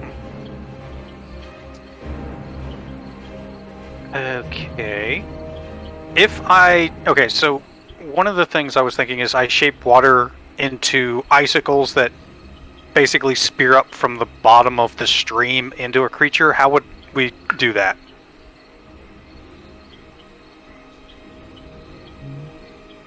I'd say you could do that, yeah. I would say it would be a deck save versus shape water doesn't have damage associated with it. It would be piercing and I'd say 1d6. Okay. So, what would the DC? The DC would be my spell, Yeah, it would right? be your spellcasting DC. Yeah. Which is proficiency plus spellcasting bonus. My spellcasting is 17, which is plus 3, or is that plus 4? 17 is plus 3. So plus 3 plus 5. 5 plus so 8. that, yeah, so a 13. So I guess let's go with that on this sucker. Which sucker? Done. Big fatty. Big fatty. Okay, that's a fail. And then I will roll a 1d6. It's slash. D4 is for bless, I think. Or no, you're doing something else. Sorry. That was Yeah. the bloated making the deck save. Yeah, give me bless. Yes. Slash R 1d6, right? Is that how you do it? For map, I don't know if you can do it that way, but for map tools, you can use brackets. These two things. Bracket. R. 1 RD6 end bracket. Did I do that properly? No, but it still rolled it, which is weird. Let me try it again. So is it Leave out slash? the O. one? Leave out the O. Oh, Yeah, oh, just 1d6. D6. Okay. Yeah, 1d6. You put it all in there for some reason. So I don't know if it actually rolled it or not. Okay. Because Discord. Yeah. Alright.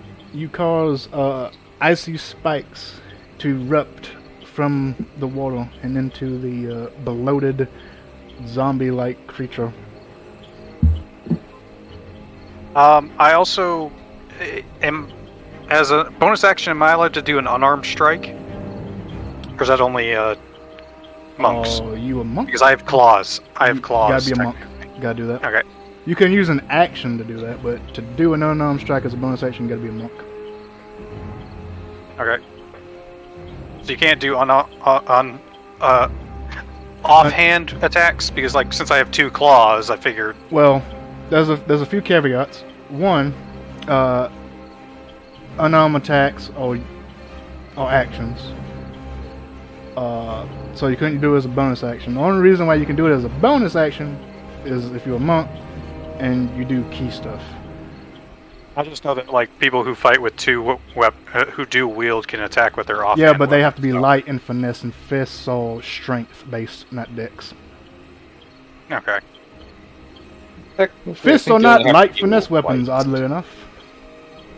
Technically, I think they only have to be light. Yeah, they just gotta be light. They don't gotta be the finesse, but they gotta be light.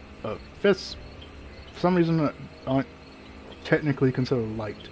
And to do that, you also have to attack with a light weapon to begin with. Casting a spell also wouldn't allow you to do that. So there's a few reasons why you can't do that mechanically. All right. Guess I end my turn then. Doing a lot less than I thought I was going to do. Alright. This one's turn. It's just gonna crawl up here. And attack the turtle. And miss the turtle. Hey, now it's the bloated one. Sweet. Alrighty. I need, let's see here, template.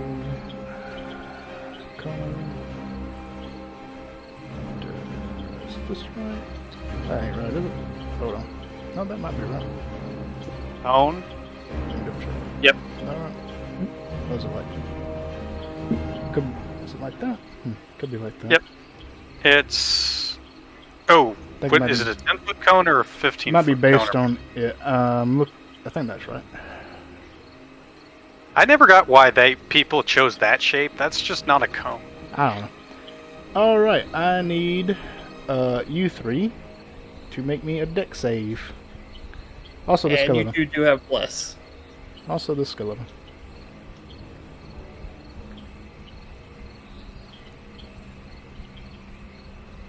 That's a check. Got to put the DC on her. Let me look at what the DC was. And then let me add the DC onto my notes on here. It's the DC. I'll let you know once everyone's rolled, because those are some abilities that say you need to know stuff before you know what you're.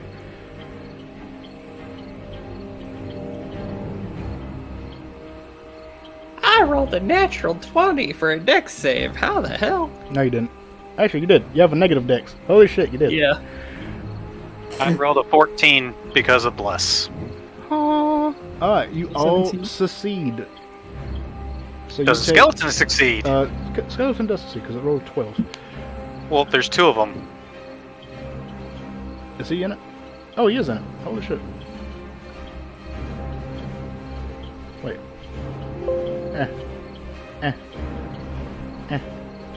Yeah, he makes Oh, it. he definitely succeeds, Oh, yeah. he actually is? Oh, yeah, he is. Oh, this is a big ass 15. Yeah, honestly, like, I always figured a 15 would be, like, if you're doing it sideways, it'd be like, say, here, here, here, and here. Yeah, it's weird. Yeah, like, Cons are weird. That is weird. yeah, like it's Wait, easy to tell when you're fuck that up? diagonally. Hold on. Did I fuck that cone up? I might have fucked that cone up. No? Yes? No? Oh, I think I did fuck it up. I did fuck it up. Need to... No? No, I didn't. Huh. That's weird. That's a weird check. Anywho. The DM has confused himself. Anywho, you all take 4 acid damage. Oof. Including Even though skeletons. we succeeded. Yeah. I need to roll a Constitution save.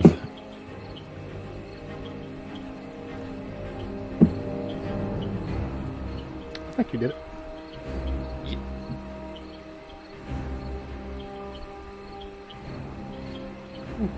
Alrighty. Excel.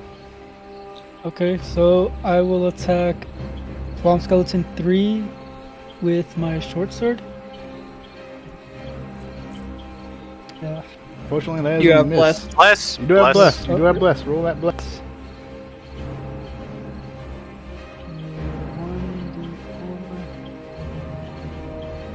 Ooh, nice. Hot diggity down. Alright. You stab out with your short sword and manage to land a direct blow into the skeleton,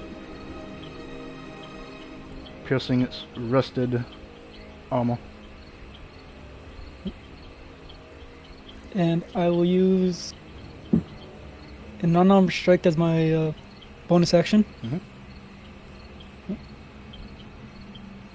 Yeah, it is. Yep, that, yep. Yep. Alright, and then, alright, for your unarmed strike, how would you like to play with it? Is it a kick, is it a punch, is it a tail whip, headbutt? I'll say it's a kick. Okay. You turn around and you roundhouse kick the skeleton's skull off and it shatters into pieces. A little overkill, if you ask me, but okay. Let's see. He only had 2 HP! I think... That's it for me. Alrighty.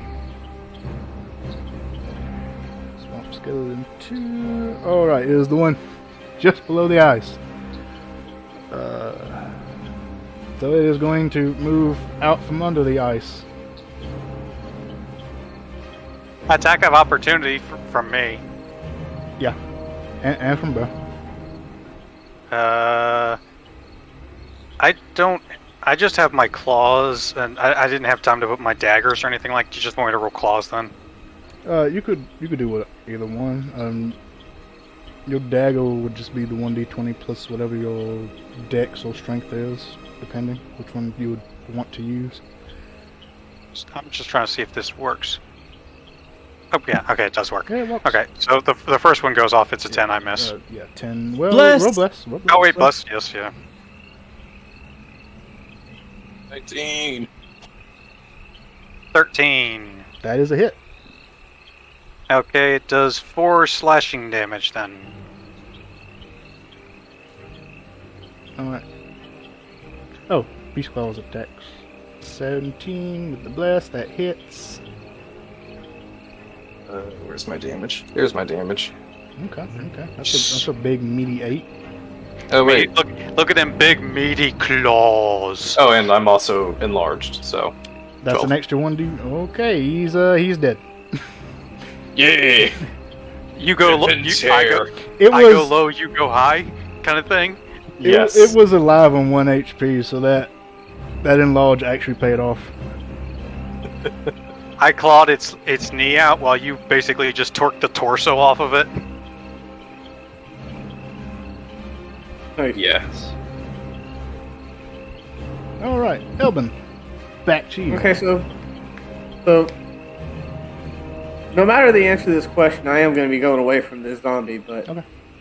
How high up is this thing? That's just a mushroom. It's only couple of feet up, like 2 or 3.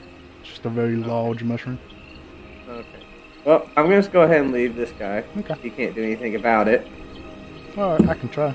No. No, Zephyr Strike. He That, can't do that's anything right. about it. That's right. I can't do anything about it. Fuck Zephyr He can't do Strike. shit about it. Fuck Zephyr Strike, I guess. You know, just. I got I that. wish I had Zephyr Strike right now. I'm a sorcerer in the thick of it. Yeah, that's a problem for you, not me. So, this guy, he's gonna get shot in the face Proceed. with advantage because I didn't use it on the last one. Oh my god. I needed that. Bang! Fortunately, that is a miss as you fire that bullet. 16's a miss? It is. You fire that bullet Oh. goes straight through the armor. Wait, Oh. how 13 hit, but his 16 misses. That sounds like an insight check. And we get to this. If you would like to find out more about an enemy or any abilities it may have based on what you've seen, you can make an insight check or a perception check. Try and figure out what the fuck is going on. Yeah, I'm gonna do an insight check on, perception check or insight. Which one? Because he should have got hit by that. That should have got him. Alright, then you can roll either one. It's up to you. Whichever one would be better for you. I mean, personally, it sounds like you kind of gave it away with how you described the attack missing. Okay. Those skeletons. You're trying to hit a very small bone. They have a plus Got it. 5 to AC against piercing attacks from piercing attacks. Yeah, maybe focus your attacks on this one. He's Yeah, still fleshy. Next turn. Next turn, I'll go after the Batman. Okay, so Next time. ignore this guy. Shoot this guy. Next time. Okay. I'll hit you, fat man. Do I want to just recast Zephyr Strike and get another shot, or no? I'm gonna. Let me see. Actually, does Zephyr Strike end after you use it? Let's see. No, it's Yeah, once you concentration, use the but advantage. Oh, really? but I could spend another spell slot, and I could. Oh, it's so the no. Now I just don't make opportunity attacks. So dropping Zephyr Strike's actually about to happen. Or I used it up. Once before the spell ends. Yeah, it just says once Yeah. before the spell ends. Oh, fair Well, I'm enough. saying I kind of want to just recast Zephyr I Strike, don't. but I don't think it ends based on what I'm reading here, unless I missed it. Once before the spell ends, you can give yourself advantage on one weapon attack. One. Okay. So it is the yeah, one. you get one of those, and on your turn. past your that, turn I goes just extra. don't provoke opportunity attacks now. That's all I do now. Well, no, that doesn't end it. You can only just use that advantage once on your turn. So Zephyr Strike is still up because you're concentrating on it. So you can do it again next Yeah. turn. So yeah, so it doesn't end just because you attacked and used it. You can only do it Yeah. once a turn. That's it. Yeah.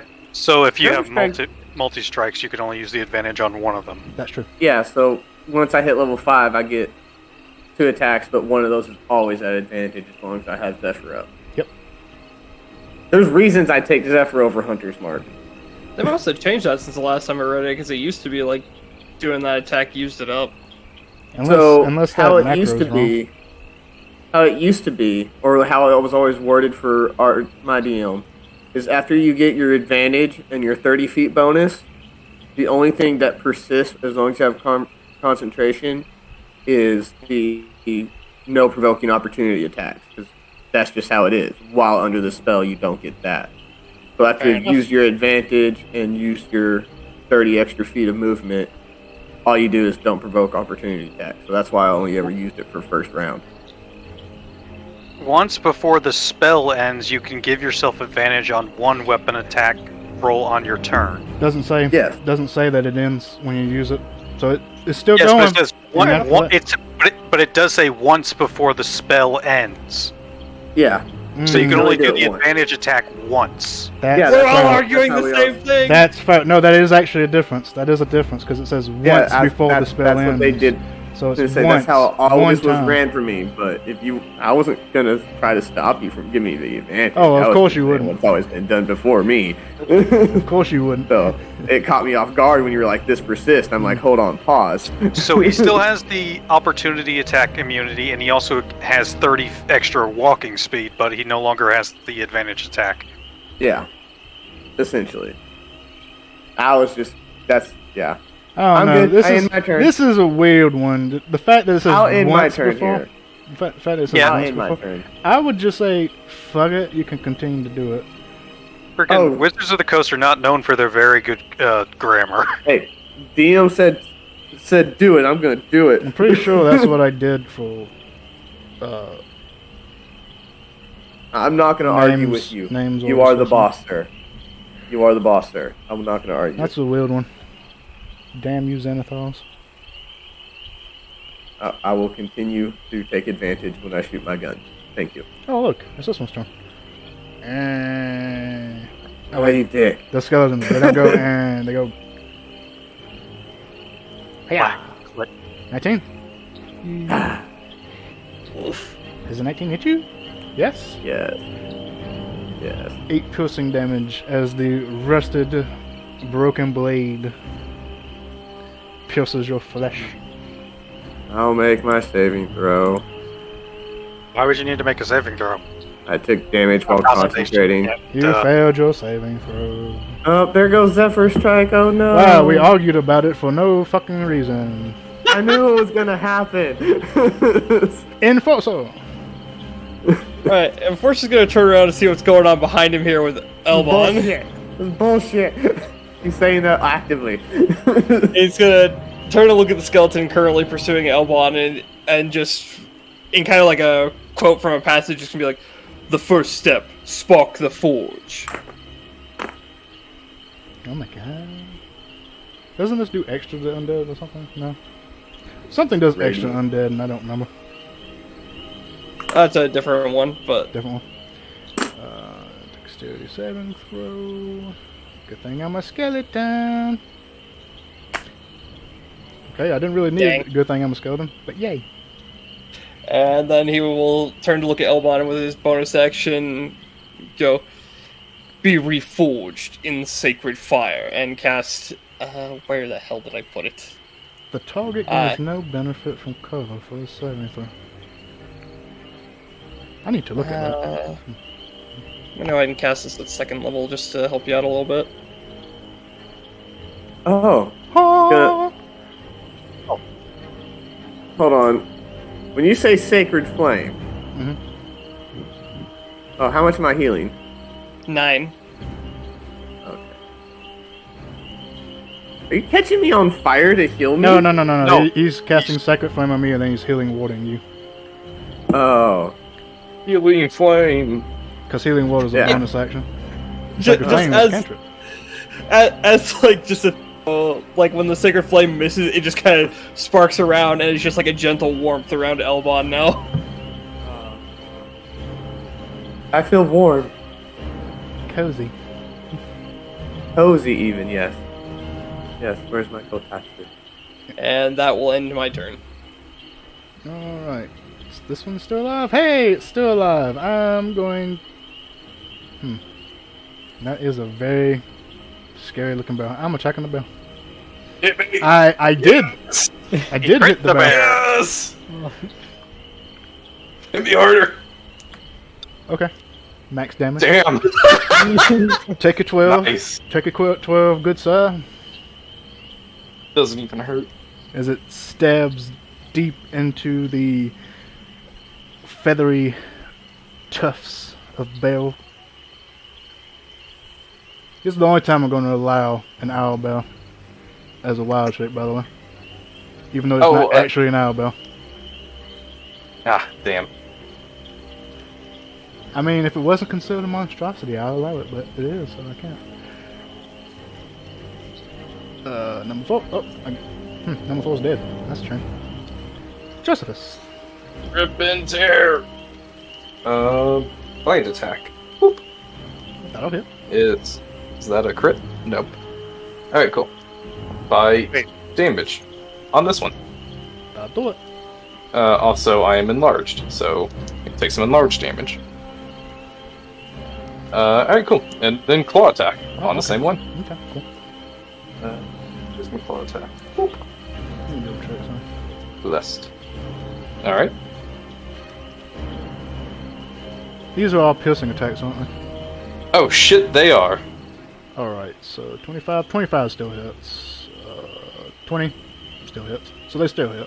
But I need to get more. Wait, Actually- claws would be piercing and not slashing? Oh, claws slashing? Claws might be slashing. Yeah, because my claws They are are slashing. Yeah, claws might be My slashing. oh wait, yeah, my claws are slashing damage, but my bite is piercing. Yes. Okay, well they both hit. Claw damage plus Oh, D4. fucking god. That thing is 15. fucking dead. Is that fucking right? What? 2d6. That's 2d6 right. plus 4. Fucking Yep. right. Yeah, you just rolled That's really because fucking he's high. fucking giant. He is, what, huge size right now? I am That's just 30 from- feet tall. This is non-exaggeration. Wait. Oh, wrong one. Oh, did I hit the No. wrong one? I hit the wrong Yes. one. Oh shit, he's an object now. Let me turn him from Nope. being an object. Hold on. I guess I hit this one. Change I'll take to it. Token. Token. I don't remember if this one was hit. I can look at its HP. -9. So it was. We did 18 damage to this one, so Yeah. you just need to do 18 healing to it. That's true. It does work that way. I hit damage. Fuck. I was trying to do manual math. Oh, okay. You did double damage. Huh? Alright, let me kill the correct one this time. As you just rip and crush the bones and metal. And then I'm just gonna walk over next to the Warforged and look down at him. This is an interesting predicament.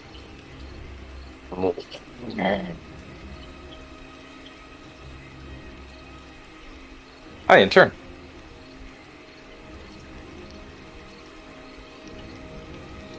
That one's dead. Son.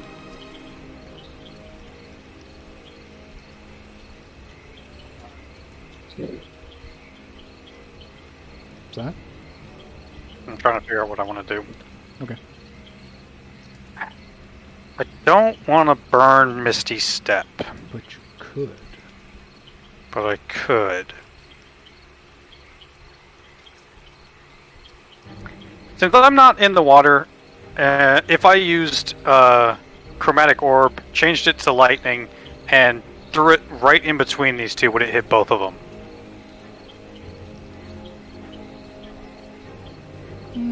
I'd allow that. Sure. Alright, let's roll it then, I guess.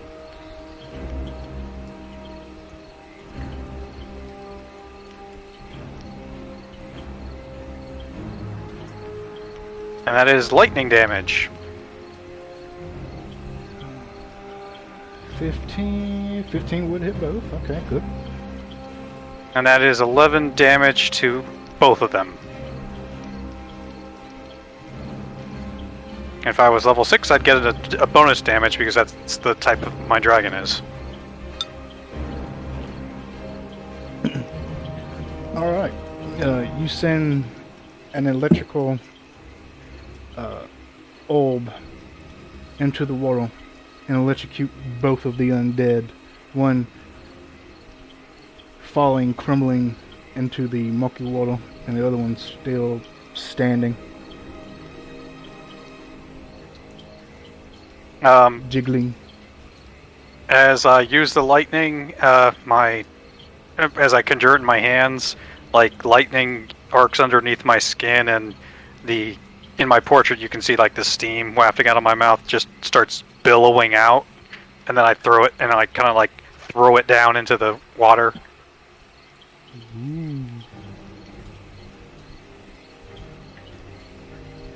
I would consider that a shocking development. You get one.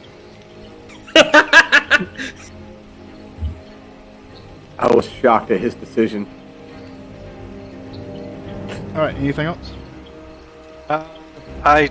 Only ability I have that's a bonus action is Misty Step, but I'm not going to burn that for this fight.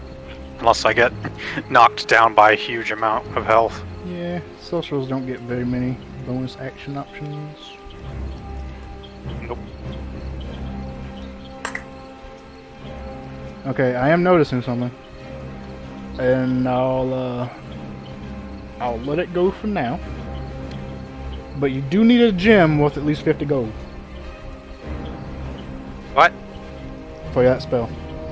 Components.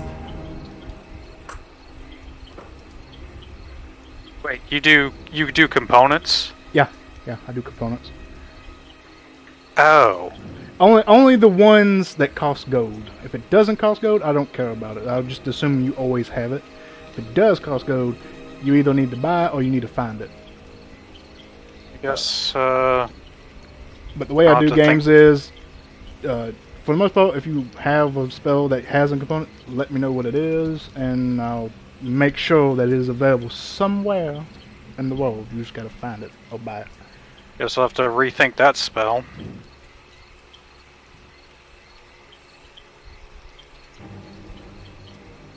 Alrighty. Anything else? Nope. Coolio. That one's dead. Hey, it's my turn. Alright, let's see if this recharges. It does not. In that case, I'm gonna buy the lizard. I'm gonna buy it. It's big. Which one? Yeah, which one? Oh, the actual lizard, not the turtle. Wait, turtles are lizards? Amphibian, thank you very much. Oh, my never mind. Alright, it's big, gullet, belly maw will try and bite. That's an 8. Never mind, doesn't do that. Never mind, doesn't do that at all. That's a shame. That's a miss.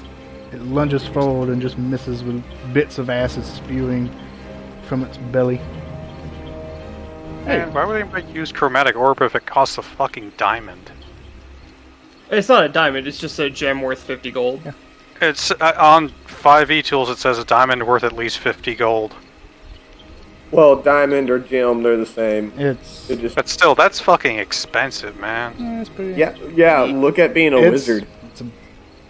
It is expensive That being a gets wizard. pricey real But- fast. 3d6 I'm is changing pretty. that spell. 3d6 is pretty good for a first level spell. Yeah. You gotta pay for what you're doing. True that. All right, Exo. Okay, so now, do I attack the big guy or the one below me? Up to you. Attack the bear. I'm trying to... Hmm.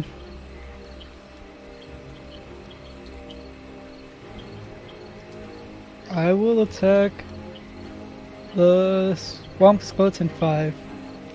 I'll use my short sword first. Oh my god. Nope. Yep, that'll miss. Okay, so I will use one key to do flurry of blows. He's doing the monk thing. Okay, so here's the first one. Oh. And Yeah, here's the that'll hit. second one. Don't forget bless. Yep.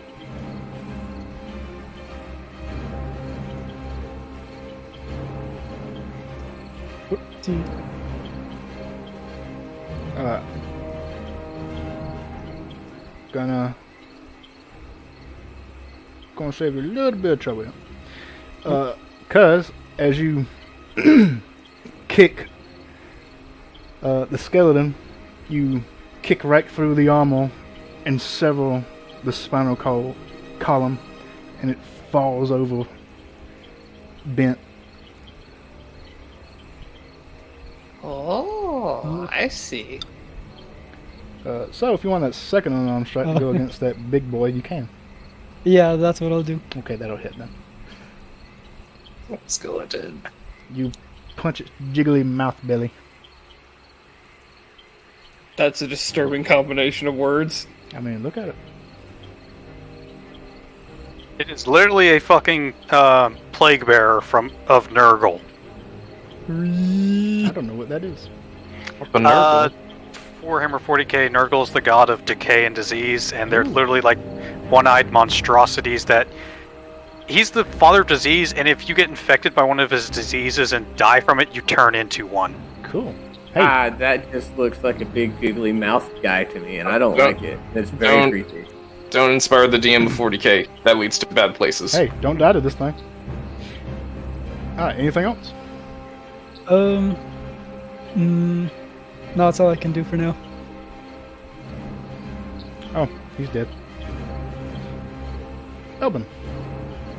Oh, yes. I'm going to shoot the fat guy. Oh, okay. But bonus action before that, recast Zephyr Strike. Because, yeah. So I'm going to shoot him with advantage. My god. Boom. 26 hit. What is? Awesome. It takes 11 piercing damage. How do you have a +6? I have a +8, actually, sir. How do you have a +8? Things. Things? I don't know. It did the math automatically for me. I just copied it straight over from D&D Beyond. Probably the same way. I have a +6 or +8 to my con checks. Hold on. How? You should. That shouldn't be possible at level 3. You only get like a. That is impossible, actually. You should only have a plus... Because it's Like using your 5 dex. or 6. Yeah. Have a 4, 5, plus 6. For the... Should be 6. It's calculating it for you automatically. Should be. So I don't know why it's adding a +8. Let's- Oh, no, because archery, it's a ranged weapon, +2 automatically to all my ranged attacks. So it's my I thought that dex was- +2. I thought that was damage, not the attack. No, that's From- attack. No, that's the attack. Ah. From what?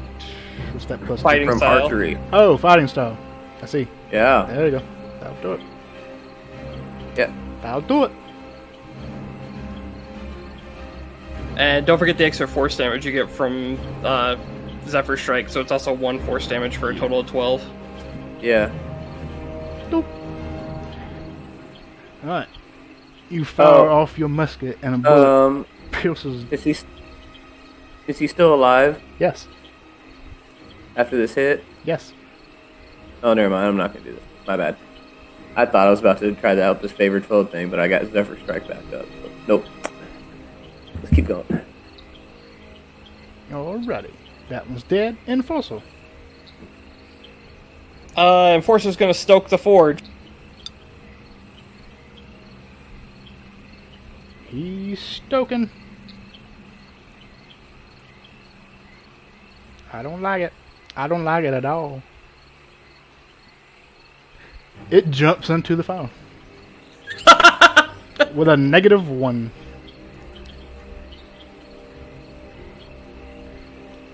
5 radiant. And as the holy flames take it, it bones away into a fine ash.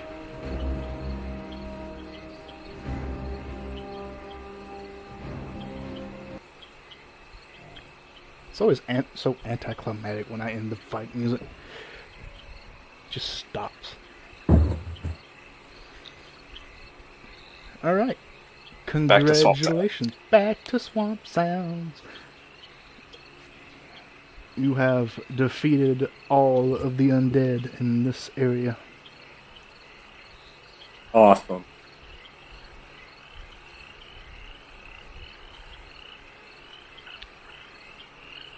I am going to offer Zan my giant owl hand. I will return it with my claw. I am going to pick him up and put him on top of me. Oh my god. How much can you lift? You can lift a lot. I just want to make sure. Mechanically speaking, I have a strength of 19. Strength of 19. So 19 times 15 times 2 times 2. I mean, do the calculations. Oh yeah, and large actually also increases it too. Second. Yeah, you should be... Oh yeah. 1,140 pounds. Yeah. Okay, you can definitely lift me up then. I think he's got this. I just cool. don't untransform, otherwise I'm going to squash you by accident. Oh, he's going to be a bear for 3 hours. Hold on, what's this? Oh. I thought this is Blight of Cryptbog coming up at us. There better not be some weird extra stuff. No. That was just Shep doing math so we could determine how much this owlbear could lift. I got a quick question for the DM about a spell. Yeah. Okay, so Chaos Bolt is a 2d8 plus 1d6 damage, and then you roll 2 dice and you choose a random damage type based on that, and if you roll the same on the both d8s, it jumps. Yep. Yeah. Could I modify that spell a little bit? How so? I lose the 1d6, and I can change the damage type to a specific type.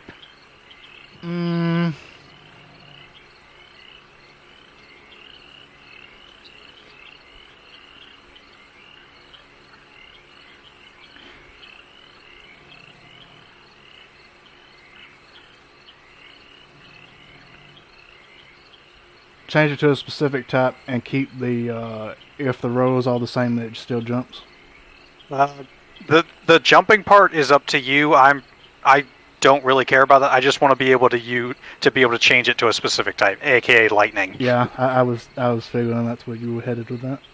Yeah, like if you want to cut off the leaping part, that's fine with me. It's your choice. I really want a first level lightning spell that doesn't require a freaking 50 gold gem to use, because I'm Maybe broke. if you look around on the map, you may find something. Who knows? We're in the middle of a swamp. I don't think I'm going to find gems here very easily. Hey, The DM Shepherd. shall provide. What? Hey, Shepard, can I check the bodies for anything that might be useful to us? You can check the bodies for anything. If you find a gem, I'm going to fucking just lose it. Probably won't find a gem on the bodies. I'm gonna look for bones. Hey, congratulations. You find so many bones. You find 1, 2, 3, 4, 5, 6. 6 skeletons worth of bones. I want to find bones of big guy. He was turned to ash. Disappointing. A little disappointing. You know what? Roll me I an investigation check. Roll an investigation check to see if you find bones of fatty. I got a 10. Wait, plus. 14. 14. Wait, does plus work on skill checks? No. That's guidance. Never mind, I got it. Yeah. I do have guidance, but I'm currently a bear. That is true. And you're not high level enough, Bell, to cast spells as a Bell. Nope, Just I can sad. just concentrate. What is bone ash? Ah. It's not simply bone seasoning. Good point. Good point. Can you move yourself so I can put myself in front of you to show I'm on top of you real quick? Yeah. Thanks. Send to... You know what? With a 10, I say you find one of the big fatty's bones. A female. And he's going to walk off with the bone. Okay. And I'm on his back, so I kind of have to go with him. Boy, yes, trust in Shepard as far as material components are concerned, because at some point I will need to find a pearl worth 100 gold, because identify. I need to find a golden... Yeah, apple. but what's great is you gotta read the spell really carefully, because 9 times out of 10, the material components aren't consumed. Yeah, that's the main thing, is Yeah. like most of them aren't Oh. consumed. Oh! What did Yeah, you? you I just will need that on you. What did I you will think? keep- Did you think it would be consumed? Yeah, No, because that's kind of no, that's no. the only experience No, I have with that kind of stuff. No, is it's those got are to. big, If big- unless it says the material component is consumed, it's not consumed. Oh, okay. You keep it. Okay, I will only- keep Chromatic Orb then. Okay. For the most part, the only spells that consume it are ones that bring you back to life, because that's kind Pretty of a much. big deal. Pretty much, yeah. Yeah, I'm just the only experience I have with like that kind of stuff is games outside of D&D, Mhm. and usually it's that kind of stuff. Oh, reagents get consumed on spells. No, No, for D&D, no, it's no. pretty much it's just a component that you use to make the spell. So it's but a- it so it's a is focus maintained. kind of Yeah, thing? it's kind of like a focus, a Yeah. little bit different. Okay, then. Sometimes the focus actually replaces the material components, unless it's stuff that has a gold price to it, in which case it doesn't.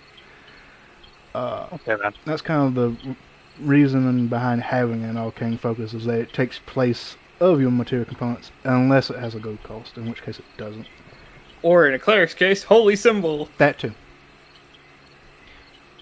Okay, then. going back to your 5 that you rolled, all of the skeletons have this same basic patchwork set of rusted, old, decrepit armor.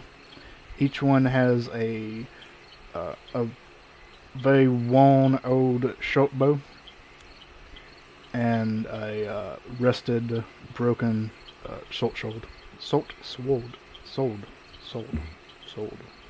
As if it were not obvious, these things have been dead for a while.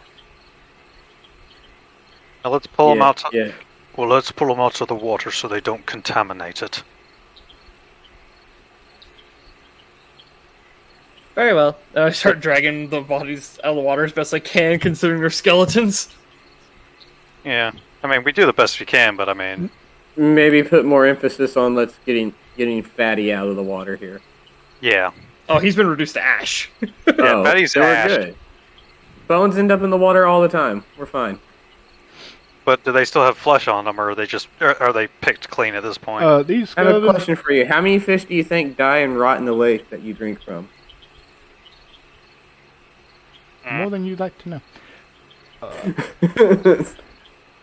Alright, so the bones, the skeletons do have a little bit of flesh on them. For the most part, they all just old bones rotting away. They have moss and other plant material growing on them. They're fine. The occasional bug, crawfish from the water. Are there rocks nearby? There's several rocks in the water. Decently sized ones, like ones where you'd have to pick them up with like both hands, kind of thing. Like stuck in the mud around. Make an around. investigation check. Okay. See if you can find one. Don't sue me. 'Cause I was thinking of having Zahn pile them together and then kind of make a cairn, like a way to bury them, like those stone piles yeah, where like you a, bury like people. a stone. This I is a think they're called grave. cairn. pretty much. Yeah, cairn or whatever they're called. You find several stones. One that's about two-handed. Most of them are smaller in stature. No, well, time to use these claws to dig. Diggy, diggy, hole, diggy, diggy, hole, diggy, diggy, hole. If Enforcer will see Zahn starting to do that and attempt to help him, but I don't have claws to do it, while also softly switching to Celestial and chanting funerary rites. What's the thing you have to click to be able to rotate your icon? You have to change your token and properties from circle to top down, or square, Oh, yeah. whichever one it is. Set to. And then it's what? Control Shift Mouse wheel. Okay. And the bear stands atop the fallen tree. He is king here. He, as a minute passes, is actually going to shrink Oh to no! just be large. Now he's only 15 feet tall. Now he's average bear. So are we staying here Still very tonight, or are we gonna keep moving? I mean, I can dig very quickly with these claws, so I've pretty much in 10 minutes I can pretty much make a hole big enough to fit these bodies in. Oh, sorry. Celestial chanting, Celestial chanting. So basically, we can do a short rest. If anybody wants to spend any hit die, kind of thing. No, I'm good. I'm good. Don't worry about me. There, thumbs up. I ain't gonna waste a hit die if I'm at 19 of 27. I'm still good. All right, I guess then I finish burying the bodies. Alright. Throughout the course of... It would take you quite a while to make a few, I No, I'm not making a shallow few. graves. Are you just running shallow like graves. one? I'm just making one, and then I'm just tossing them all into it, and then covering it up. Alright, it would take you like 30 minutes or so to do that. Yeah. So honestly, if you wanted to take a short rest, now's the time to do it. Because you're spending the time to do it anyway. So it takes you about 30 minutes to dig the hole and place the remaining skeletal pieces inside, cover them up as Enforcer performs the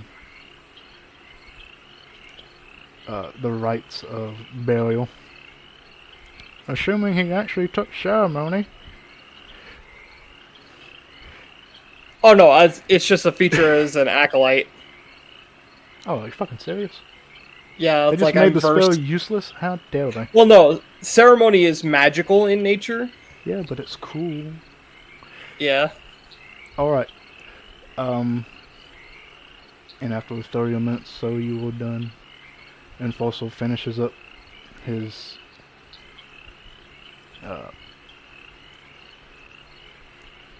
Yeah, this is last just a very, rites, I guess. I don't fucking know what that's called. It's basically just doing the prayer essentially. Like it's not magical in nature. It's just doing the prayer for the souls. I know, of the but departed. it has an actual name and I can't think of what it is right now. Eulogy. Sure, let's go with that. What's the bell doing? The bear is chasing fireflies. No, okay. Make a dexterity check. Yes. Where's my actual token? There it is. Where's the one that's not a bell? I am a very big bear. You actually have to use the bell's dexterity. Oh wait, you're right. Pretty sure it's not a +3, so it's probably like a +1, if anything. It's a +0. Oh, They okay. are big lumbering Plus, You creatures. got a 4. Yes, I got a 4. How You long just is hear- each shape again? I can stay in this 1 hour per druid level, so 3 hours. Oh. So you just hear heavy amounts of splashing over here. You place plant in the muck. Yes. Currently, there is just a feathery bell just splashing in the muck and green algae-filled water splashing at fireflies that always manage to get away from his claws about like a foot before he swipes at them. This has to be the weirdest scene to walk up on. Got a dragon turtle burying bones while a giant metal man is pronouncing a eulogy while a giant bear is frolicking through the water. I need to correct myself. It is half my level, so only 2 hours. Is it round up or down? Rounds down. So actually 1 hour. I only have 30 more minutes in bear form. No. No. Okay. So, alright. So we ready to go? Yep. Okay then. Oh, and Bless would have worn off by now. Awesome. Well, let's go then. I do want to say during that short rest, I meditated so I could get my key point back. Hey, someone actually took a short rest during the short yeah. rest. It would require me to drop out of this form to short rest, and I'm not doing that. No, you can rest as a bell, you just can't sleep. It would require me to gain anything back Wait. in a short rest for me to want to take that. Wait, what? Think from Wait, short can I rest. get uses of wild shape back while Yes. in wild shape? Oh, okay, cool. I take a short rest Yes, while that's- chasing butterflies. The only stipulation Wild Shape has is that you can't be unconscious while you lose your phone or lose your HP. This is good. So I like if you short rest, which you don't actually need to sleep for a short rest, you can short rest as an animal and get back your wild shapes. So at a certain point, you really don't need to drop out of wild shape unless you really wanted to. why.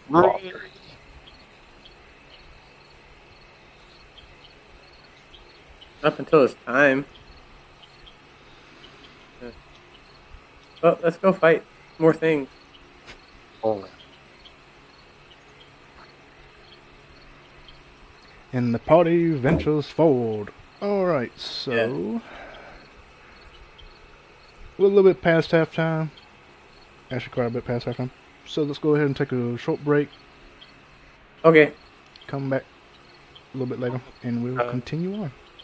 Hour and a half or so left, right? That's if we go to the full 4 hours. Usually end around 3 hours, but we'll probably go about 3:30 or something. Just because we're Okay. taking a break now. Got it.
hey, I'm the first one back for once.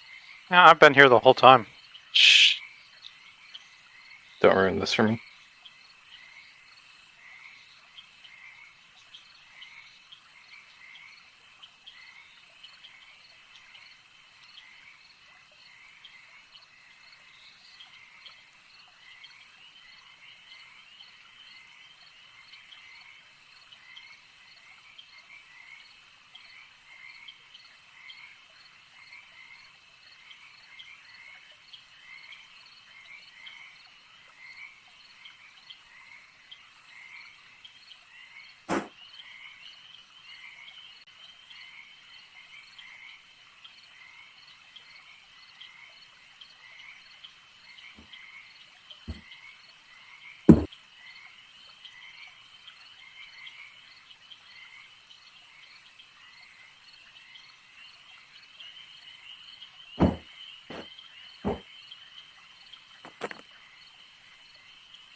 So this is fun.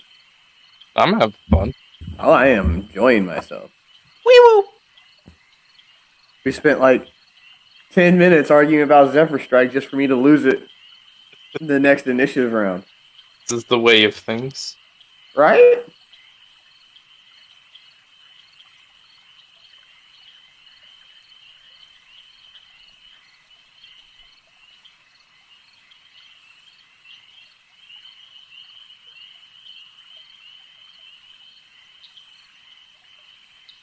Have to admit, this is probably one of the stranger parties I've seen put together.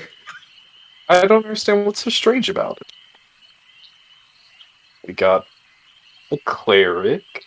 It's because we're not the standard race. We're not the standard races of Yeah, human, elf, half elf, or half orc, goblin, gnome, dwarf. Yeah, I usually like my Dragonborn. I usually find myself being the only person playing a beast race. Now you've got three of us. Kill the fleshies, eat the fleshies. I'm all for this, actually. I'm half doppelganger, homie. Not Still exactly a human. fleshy.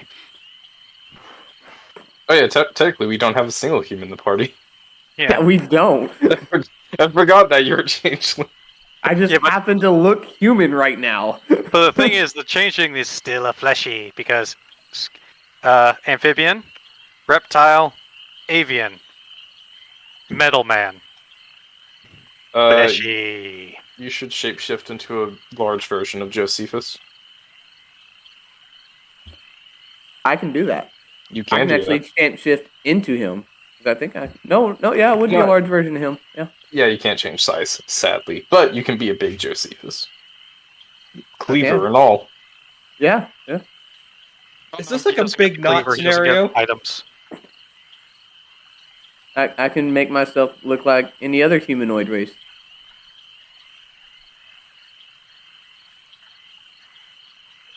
Except for a centaur. Oh shit, they have a satyr? Why don't we have a satyr? Changeling, played a become a satyr. satyr. Excuse you? What? I can't do it. Well, actually, can I? Are satyrs beasts? No. Oh, No, They're they're fey. They're fey and humanoids.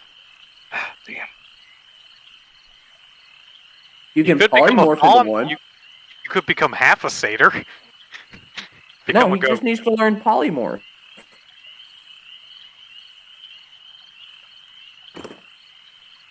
Because if you ask him if it's a beast, druid, because of druid wild shape, druids get polymorph. That is true. But then I can't be enlarged.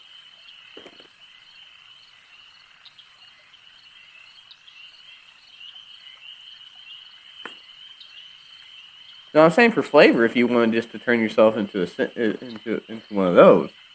Required to be an enlarged centaur. This is the objective of things. Well, we also have a sorcerer. Can they learn enlarge? Let me check. I think he can. Yes. What level of spell is that? 1, 2, or... The second level spell. Wait. Can you enlarge an enlarged creature? I No. don't think so. It explicitly says it increases their category by 1. I think you And- can. It But doesn't say it can't stack. What's that? Can you enlarge something that's already been enlarged? That's like asking if you can haste somebody that's already hasted, man. Just Well, no. 'cause- The thing is, if you're small, you enlarge them to a medium, and then from a medium you can enlarge them again to a large. If different people are casting the enlarge. Enlarge me into a gargantuan creature. Rules as written, spell effects that try to combine will detract from the one that's weaker and only do the stronger version. For the Oh. most, yeah, going in that, for the most part, things do not stack unless stated that they do. Which is what spells ever. I don't think anything I've ever heard stacks. Exactly. Yet. Give Wizards of the Coast time. I was gonna say, wait till 5.5. You know there's gonna be some stacks. I don't trust wizards as far as I can throw them.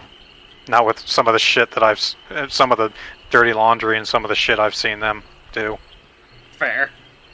I mean, there's like a whole subsection that's like more for DM benefit more than anything. There's just like, certain magical effects can overlap and create different effects. However, they can be just as angry as they are helpful.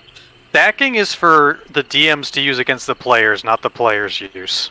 Pretty much. The current people in production of D&D just tend to. They think very highly of themselves because they got lucky with the most user-friendly version of D&D ever released. Yeah, because it was dumbed down a lot and simplified. Behold, a flask of oil. This is flammable.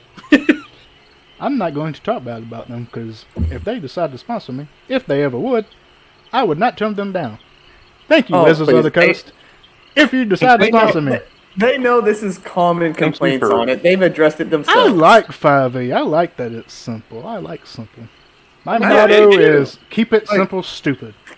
Yeah, So it- 5e it's- is great for me. Simple. I think it just not the point of 3.5, but I think it could be a little bit more complex, just a little bit. 3.5 was think we alright, really- but when they reintegrated it into the Pathfinder system, that got confusing as shit. Yeah, like it doesn't need to be much more complicated, but complicated a little bit more complicated enough that you can do more with it. I mean, no, that's the whole point of uncomplicating it, is so you can do more with it. It's a very great system for just any tabletop RPG game basis. It leaves a lot of room Why for homebrew homebrew. works. It's the whole reason homebrew works so well with 5e. The fact that it's the most basic 20-sided die-based game mechanics ever produced. Sponsor me, Wizards of played. the Coast. I love your game. On to the next match. Yes, All right. you have more things to kill. Well, first off, is everybody back? Sound off. Oh, well, Enforcer here. Van here. Storm here. Elben. I can't get to the little man. Yay. Oh, you can't get He the put his little he man. put his token behind mine, so I tell you. All right. You continue on your journey through the swampy forests and mushroom fields, following the path ahead.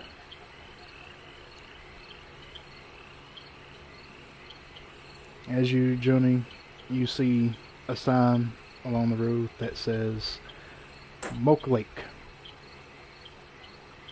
and another sign that says Cryptbog below that. I believe Cryptbog was our destination, was it not? you would be correct. Well, luckily there's a sign. How long have we been walking? To get to the sign, a couple of minutes. Alright, cool. Still there. Rawr. And the sign will say to both destinations, Cryptbog. There is a symbol of a person walking, hiking. 3 hours. No, 2 hours. And below that, where it says Moke Lake, it'll have the same person walking. Basically telling you hiking distance lengths. Like a proper sign would. It says 1 hour. And then it says by Moke Lake, not Moke Lake, by Cryptbog, there's also a boat that says 30 minutes. It would appear that we are left with the option to either go around the lake or to go over it. Well, I don't have a boat. Do you have a boat? Not as of yet, but trust in the gods and they will provide. I could make myself a boat. Josephus is going to clap his hands and point at himself What? I could. and start to swim. It would appear that he would like to ferry us across. But would he be able to get across without, changing back? Now, how big is this lake? Thumbs up. You don't know? Enforcer kind of looks between the two signs. Considering that the time difference is that it will be an hour to the lake and then 2 hours to Cryptbog if we go around, or 30 minutes by boat, I would assume that it is 30 minutes across. By boat. How far across is it by bear? No, we don't even know if there's a boat there, but if the worst comes to worst, I can always just go in the water, freeze a big platform to the side of my shell, use that to float, and then just swim us across as well. I mean, I was down to walk, but we can go through the more complicated manner if we have to. There is also the consideration that there may be more undead in the lake than there are out here. True. We could go Um, around. Josephus gives 2 big thumbs up at that. I mean, you can go in there and fight, but I don't fight in water, bud. Keep your powder dry. Water doesn't do that. In either case, for at least an hour, our destination is that way. Seems to be.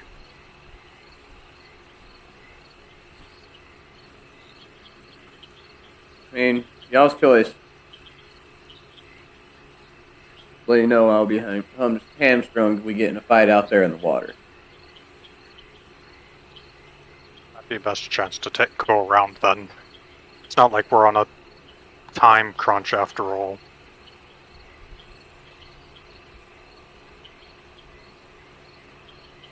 Let us see where the gods take us. And Enforcer just starts walking in the direction the signs are pointing. Both signs are pointing in the same direction. Yep, going that way. Okay. Don't know if I made that clear earlier. Josephus follows. Yeah, let's go see if there's at least a boat, maybe. Zan follows. Let's go. Alright. You continue down the pathway. And after about 30 to 40 minutes or so of travel through the muck and the muddy road, you see another sign. More of just a plank of wood nailed to a post that's kind of crooked and it has moss growing on it. An occasional centipede crawl over it. That says Gropper's Wolf.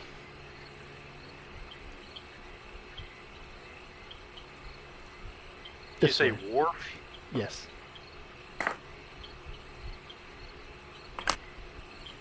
Okay, then. Fishing and docking. And it's all scratched into the wood, kind of. Not fancily made or anything.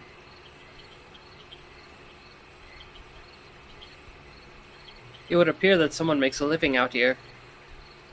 Clearly a economic boom town.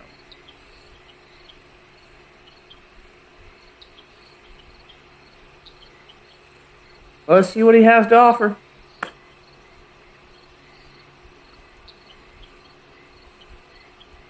I go towards the wharf. Follow the human. Alright, you continue down the road. And in the distance you see a very small, old-looking shack with a small garden next to it on the edge of a very swampy green lake with a rickety dock laid out towards the water and several canoe-esque paddle boats docked at the shoreline. You see a small fire glowing in the distance outside next to the shack, the little cottage. And now I bring you here.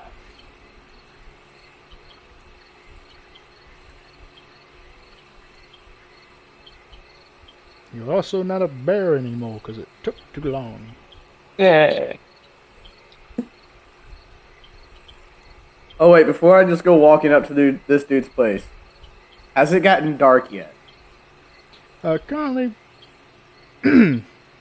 it's been a couple of about another hour or two, and given that Umbra is a fairly dark place in general, it has gotten to the Twilight Zone, as some would like to call it. It is fairly dark, but still visible. Okay, good. I don't want to just freak out this guy when a random voice says, "Hey, man." Yeah, so it's still visible, but it's getting to where it's going to go from late afternoon into darkness. Okay. I don't mean to worry anyone in the party, but we seem to have lost an individual. No, we haven't. Ooh. Elbon's gone invisible. I haven't gone invisible quite yet. It's Twilight. Hello? It's almost that time. Hello? Oh, I thought you were asking. I thought you were asking because it was dark enough. Because you said you didn't want to walk up while someone. Oh, okay. So you were meaning it. Yeah, I was just checking because I didn't want to walk up on random, NPC homie and just like invisible ghost voice starts talking to him out of nowhere. Didn't want to do that to the guy. He's trying to be nice. Forcer reaches up and kind of like gets some grime out of his eyes and goes, "Oh no, my mistake." Let's go see what he's got to offer us.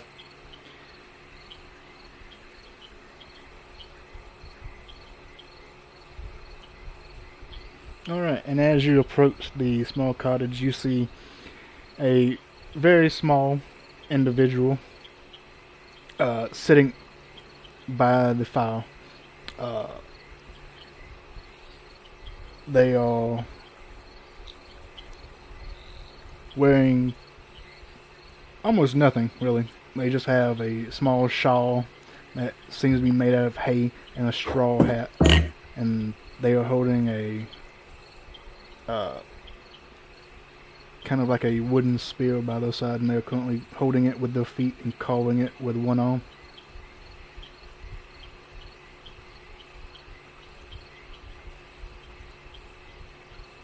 And as you approach, they look up at you all, apart from the one that ran away. Loudly whispers at Josephus. Hey, get back over here. Greetings. Water.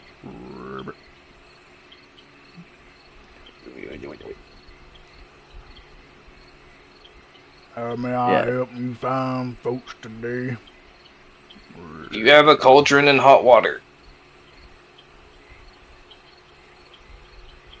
He kind of shifts to his cottage. I got a bucket, and I got fire. I will try the next person then. Thank you. How much did it cost to get us across the lake? Looks at the lake. You want to be crossing the lake? That'll cost you about a copper. Is it Fish. safe? Not really.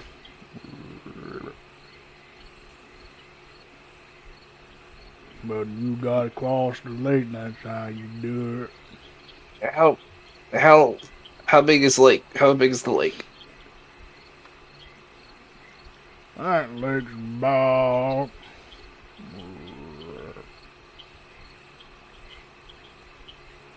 couple thousand hops. What makes the lake dangerous? There'll be gators, zombies, Yep, there it was. occasional snake, That's another one right there. Yep. big catfish. They That's taste not so good bad. though.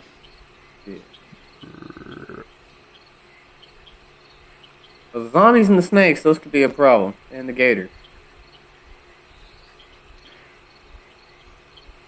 See the other side of the lake? As you run over there, you can't really see the other side of the lake. The entire area is a long, big swamp area. There's various trees that stand up.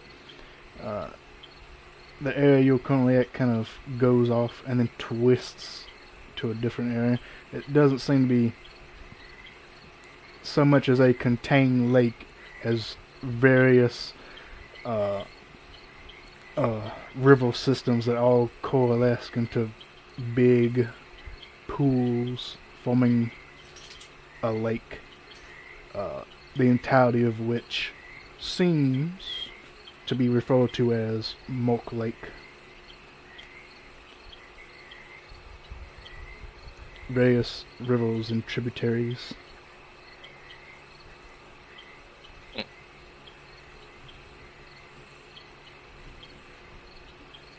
No, sure. So, could you fit all this in one trip, or would that be multiple trips? Kind of looks at you all, looks at his boat.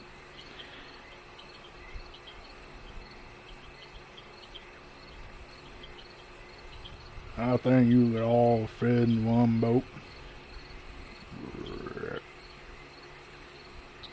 Enforcer just shares a look with Zon. I can swim. I sink. I could carry someone. If you don't feel like paying the copper, you could pay me a gold and just take the boat. Bring it back when you're done. Didn't we pay you on the way back? I mean, we could just pay him. Shh. Free boat.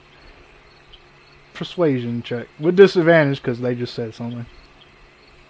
Persuasion. Oop. 6.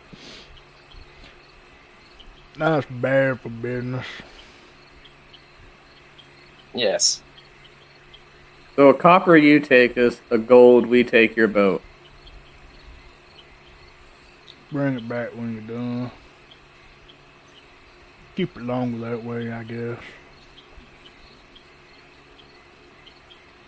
It's a copper each, right? Yeah. I will just pay him 5 copper to get us to the other side of this lake. A trip. He takes it, kind of shoves it under his hat, picks up his spear, stabs in the ground, stands up.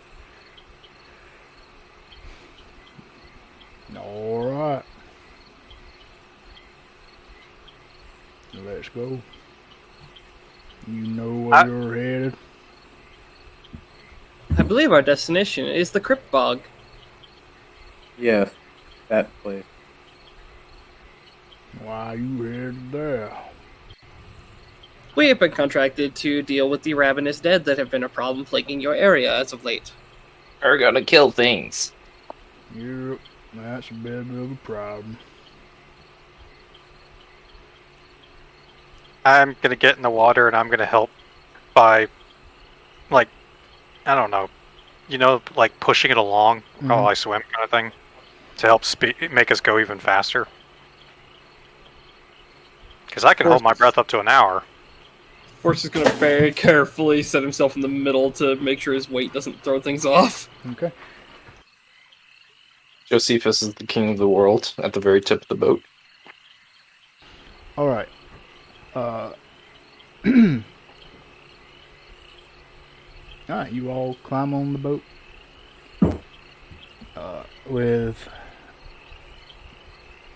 Zon slowly crawling into the murky water. Occasionally getting stuck in the muck, but pulling yourself free. One moment. Suddenly, Pupper. Apparently the dog doesn't like Zon. Guard dog mode activated. Clearly, someone walked a block away. Fucking dogs, that's why. You ever had a super alpha male for a dog? It's horrible. Yes. Alright, so, you all gather on the boat with Zon crawling into the muck to help push the boat along. And Grapple just kind of hops on the back. Alright, first stop, Cryptbog.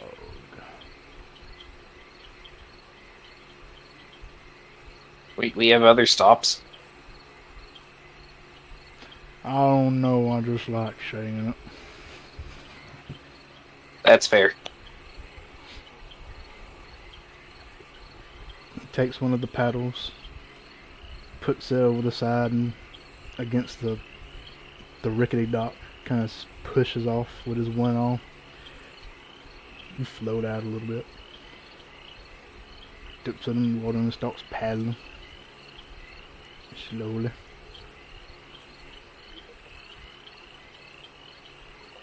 I start pushing it along to give it a little bit more speed to make it even faster. He doesn't speed up any. He just casually does it. Oh yeah, but the boat's still going to speed Yeah, I up know. because you got paddling in me. Yeah, I know. Yep, I'm just along for the ride, doing my best to keep my powder horn away from the water, because that'd be a bad place for it to go.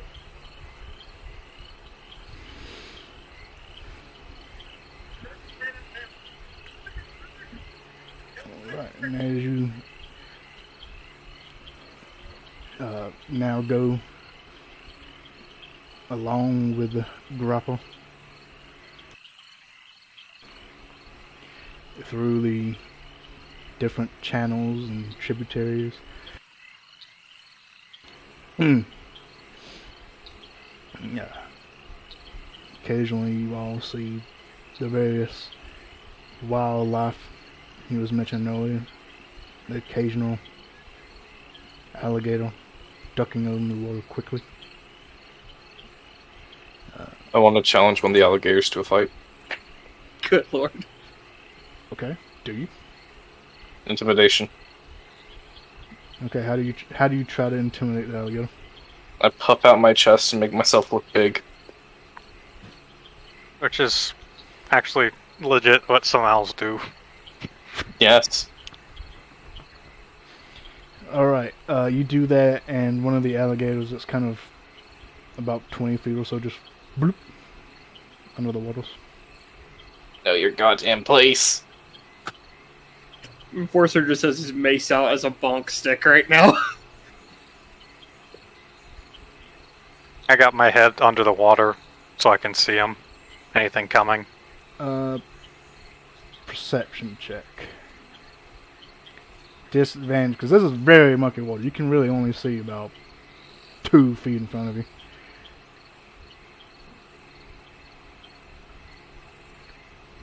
The water isn't really even to this extent water. Right now it's like algae. Alright, trying to look out in the different areas, feeling the vibrations against your shell and body, actually being accustomed to being underwater, and evolving such adaptations, because biology. You do pick up the faint vibrations of things nearby, but nothing seems to be getting closer currently. So you all are fully aware that you are not alone where you are. And as you continue,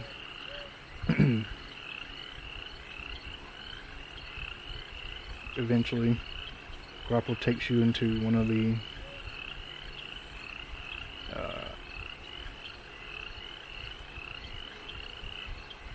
more condensed areas with various trees surrounding you.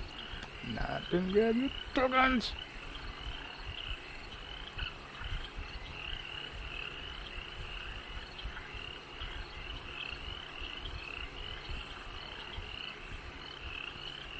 And I hit the wrong map. God damn it.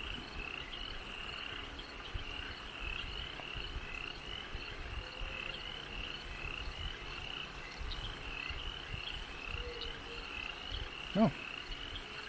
Convenient. Rain. Now it's raining outside. It's running in the audio. Oh, that must be the Nice. different part.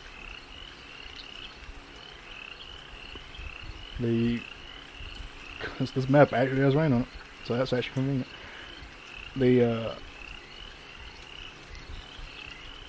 The sky above you grows darker. Rain begins to fall.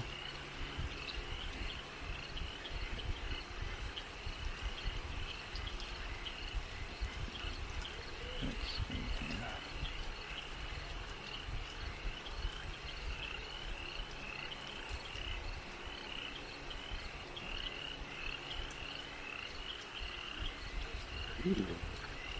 And in the distance, you see something in the water, a movement headed towards you.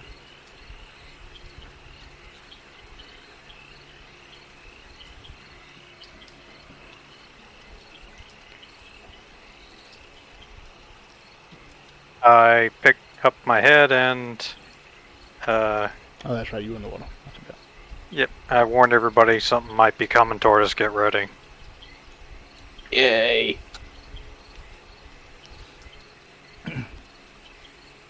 No? Can I shape water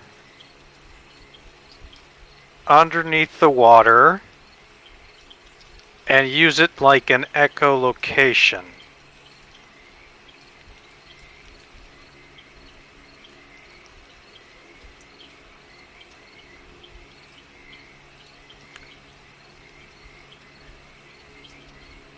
Trying to figure out how that would work. I'm basically sending out a wave of the. Let me read up on shape water again and see if I can do something like that. Anyways, I think I'm thinking of create and destroy water, which is different from shape water, so I need to actually, yeah. I think I'm thinking of create and destroy water, not shape water, which is what I think. oh, I can change watercolor opacity. Interesting. So I could theoretically make the water area I'm looking through easier to see through.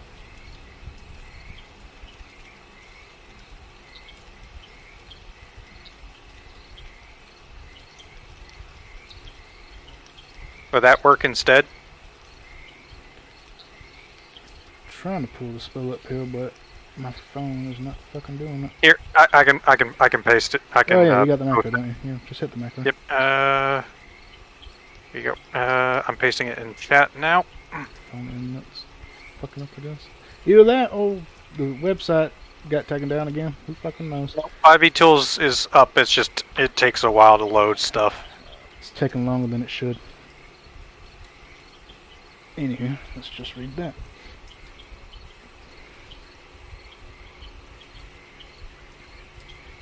I have it's got to be water in a 50-foot cube. So seeing as I can see it, I was thinking like I create a small like cylindrical like beam, kind of like a light beam that just kind of goes out from where I'm looking, where like I turn the water more easily able to see through. So almost like a searchlight in the night kind of thing, just peering through the water. Would that work instead of the echolocation kind of thing?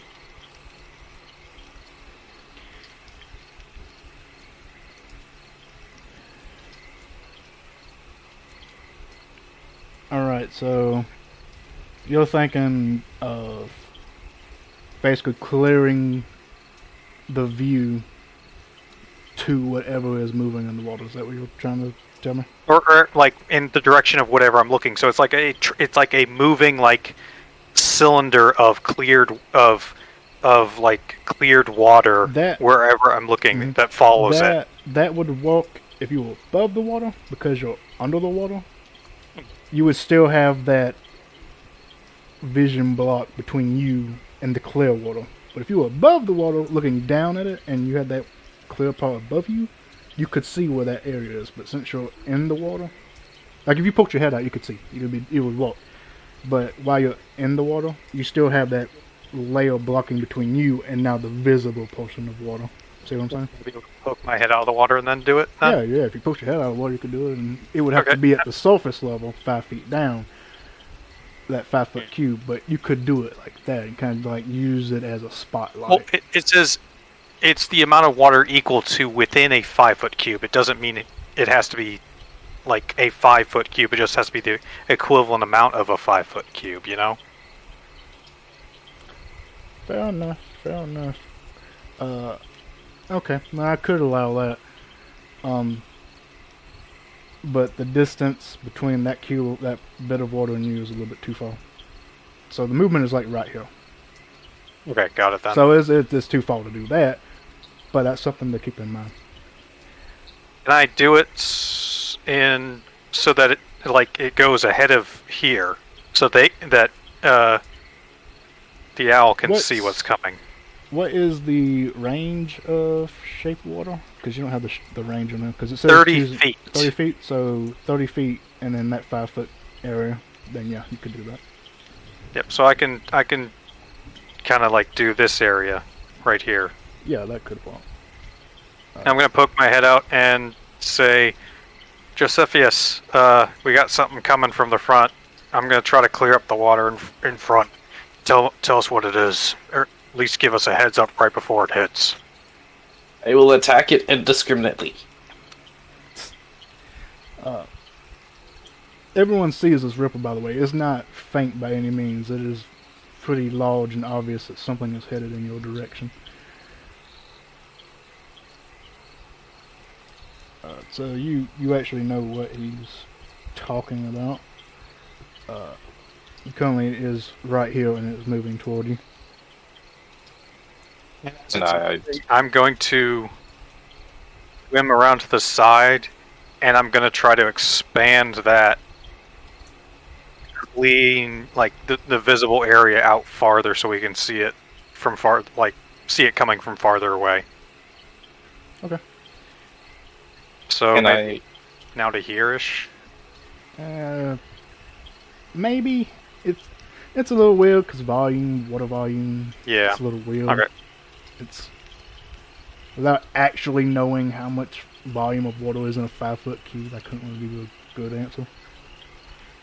Okay. And honestly, it's not really worth looking it up.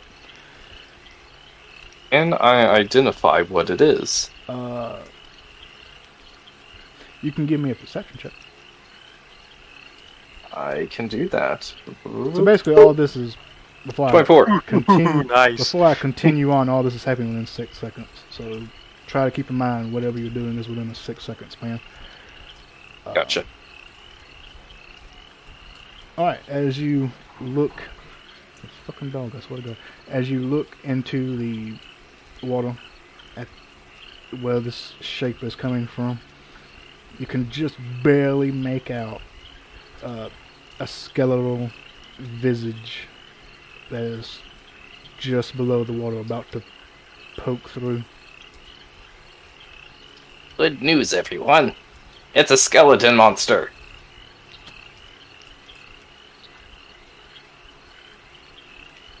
Oh, well, that bodes well. Brace for impact. Alright, is anyone else doing anything? I'm bracing it's- for impact. Okay, fair enough. Well, I'll go ahead and cast Bless on Josephus, Elbon, and Exil. Clarification again. The shape is over here. I think I might have said here before, but the token's actually over here. Okay. Quick clarification. When he saw the skeletal thing, did he see if it was humanoid shaped or did it look like other shape? The bit that he saw, which was kind of just vaguely, maybe a couple inches below, looked like a humanoid skull. Because I was thinking giant skeletal snake.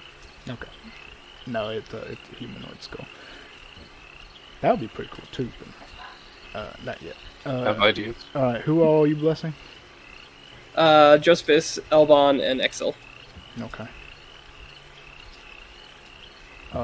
Exil and Ebon, are you two doing anything else? I'll move to the front of the boat. Alright, you move to the front boat. Yep. Also, go ahead and snap the grid.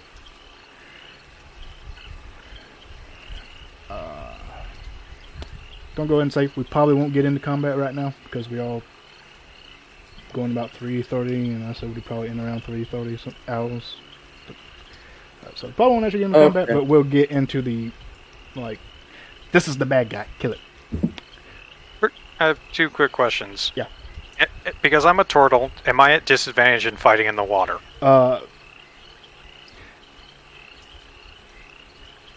So, the thing about turtles is they actually have very little mechanical benefit in the water. They actually don't even have a swim speed. The only thing they're good at in water is not drowning. Yeah, I figured as much. Yeah, so really the only thing that gives you disadvantage in water are stuff that is basically bludgeoning weapons, I think slashing weapons, but piercing weapons are fine. You don't have any piercing weapons, which is a bit of a sadness. You also have disadvantage on ranged attacks, I believe. But so far you haven't really done any ranged attacks, it's all been spells. And I don't think there's any issue with casting spells underwater unless it has a vocal component. Okay. Unless you can breathe water. But because you're at the surface of water, you don't have an issue with it. But just being a turtle really doesn't give you any benefit, which I think is a bit of an oversight for turtles. But Well, I mean, they were an expansion thing, so... yeah, that's true. Just feels a little weird, given that they come from swampy areas and they don't have a swim speed. Yeah, I think they probably based it more on the tortoises, Which is- like the big Yeah, which is weird. tortoises, not... Which is... Well, I mean, it makes sense. The big tortoises are usually the big, fat, heavy ones. Well, yeah, that's true. Anyway, but yeah, that's basically the gist of that. Not most weapons are at disadvantage. Yeah, pretty much. Alright. And as you all prepare yourselves and look out into the open water, you see the movement begin to rise, and as it does so, you see a skeletal figure. Not entirely skeleton, the skin is still connected, but it is taut and around the bone, giving it a skeletal look. It wears a torn, ragged cloak, and it has multiple arms holding an overly sized axe. And as they continue to rise from the water almost in unnaturally sight, you see another visage of a skeletal horse covered in algae and other plant growths. You see this. And it is no longer under the water, but it is now galloping on top of the water Oh, hell yeah. towards your location. Oh. Joy. I'm now safe.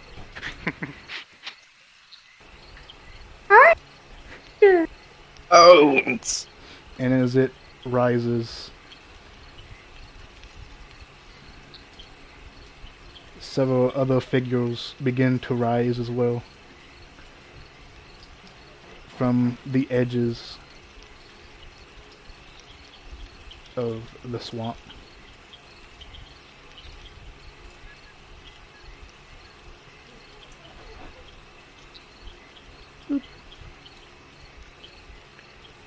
And they are slowly crawling through the muck and water towards your direction. And that is where I will end it for today.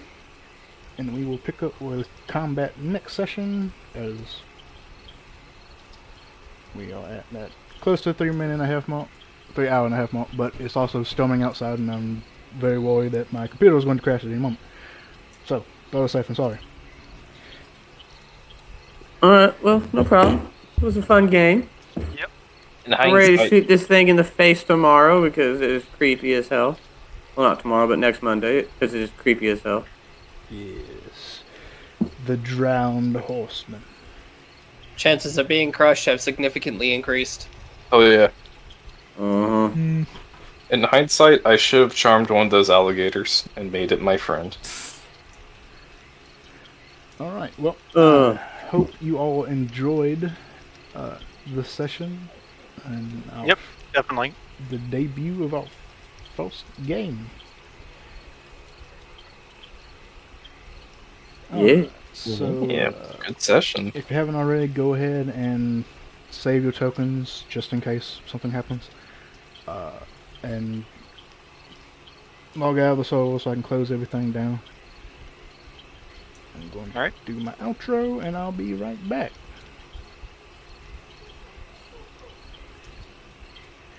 And I hope you all enjoyed.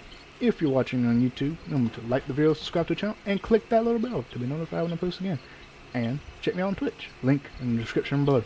And I will see you all next time.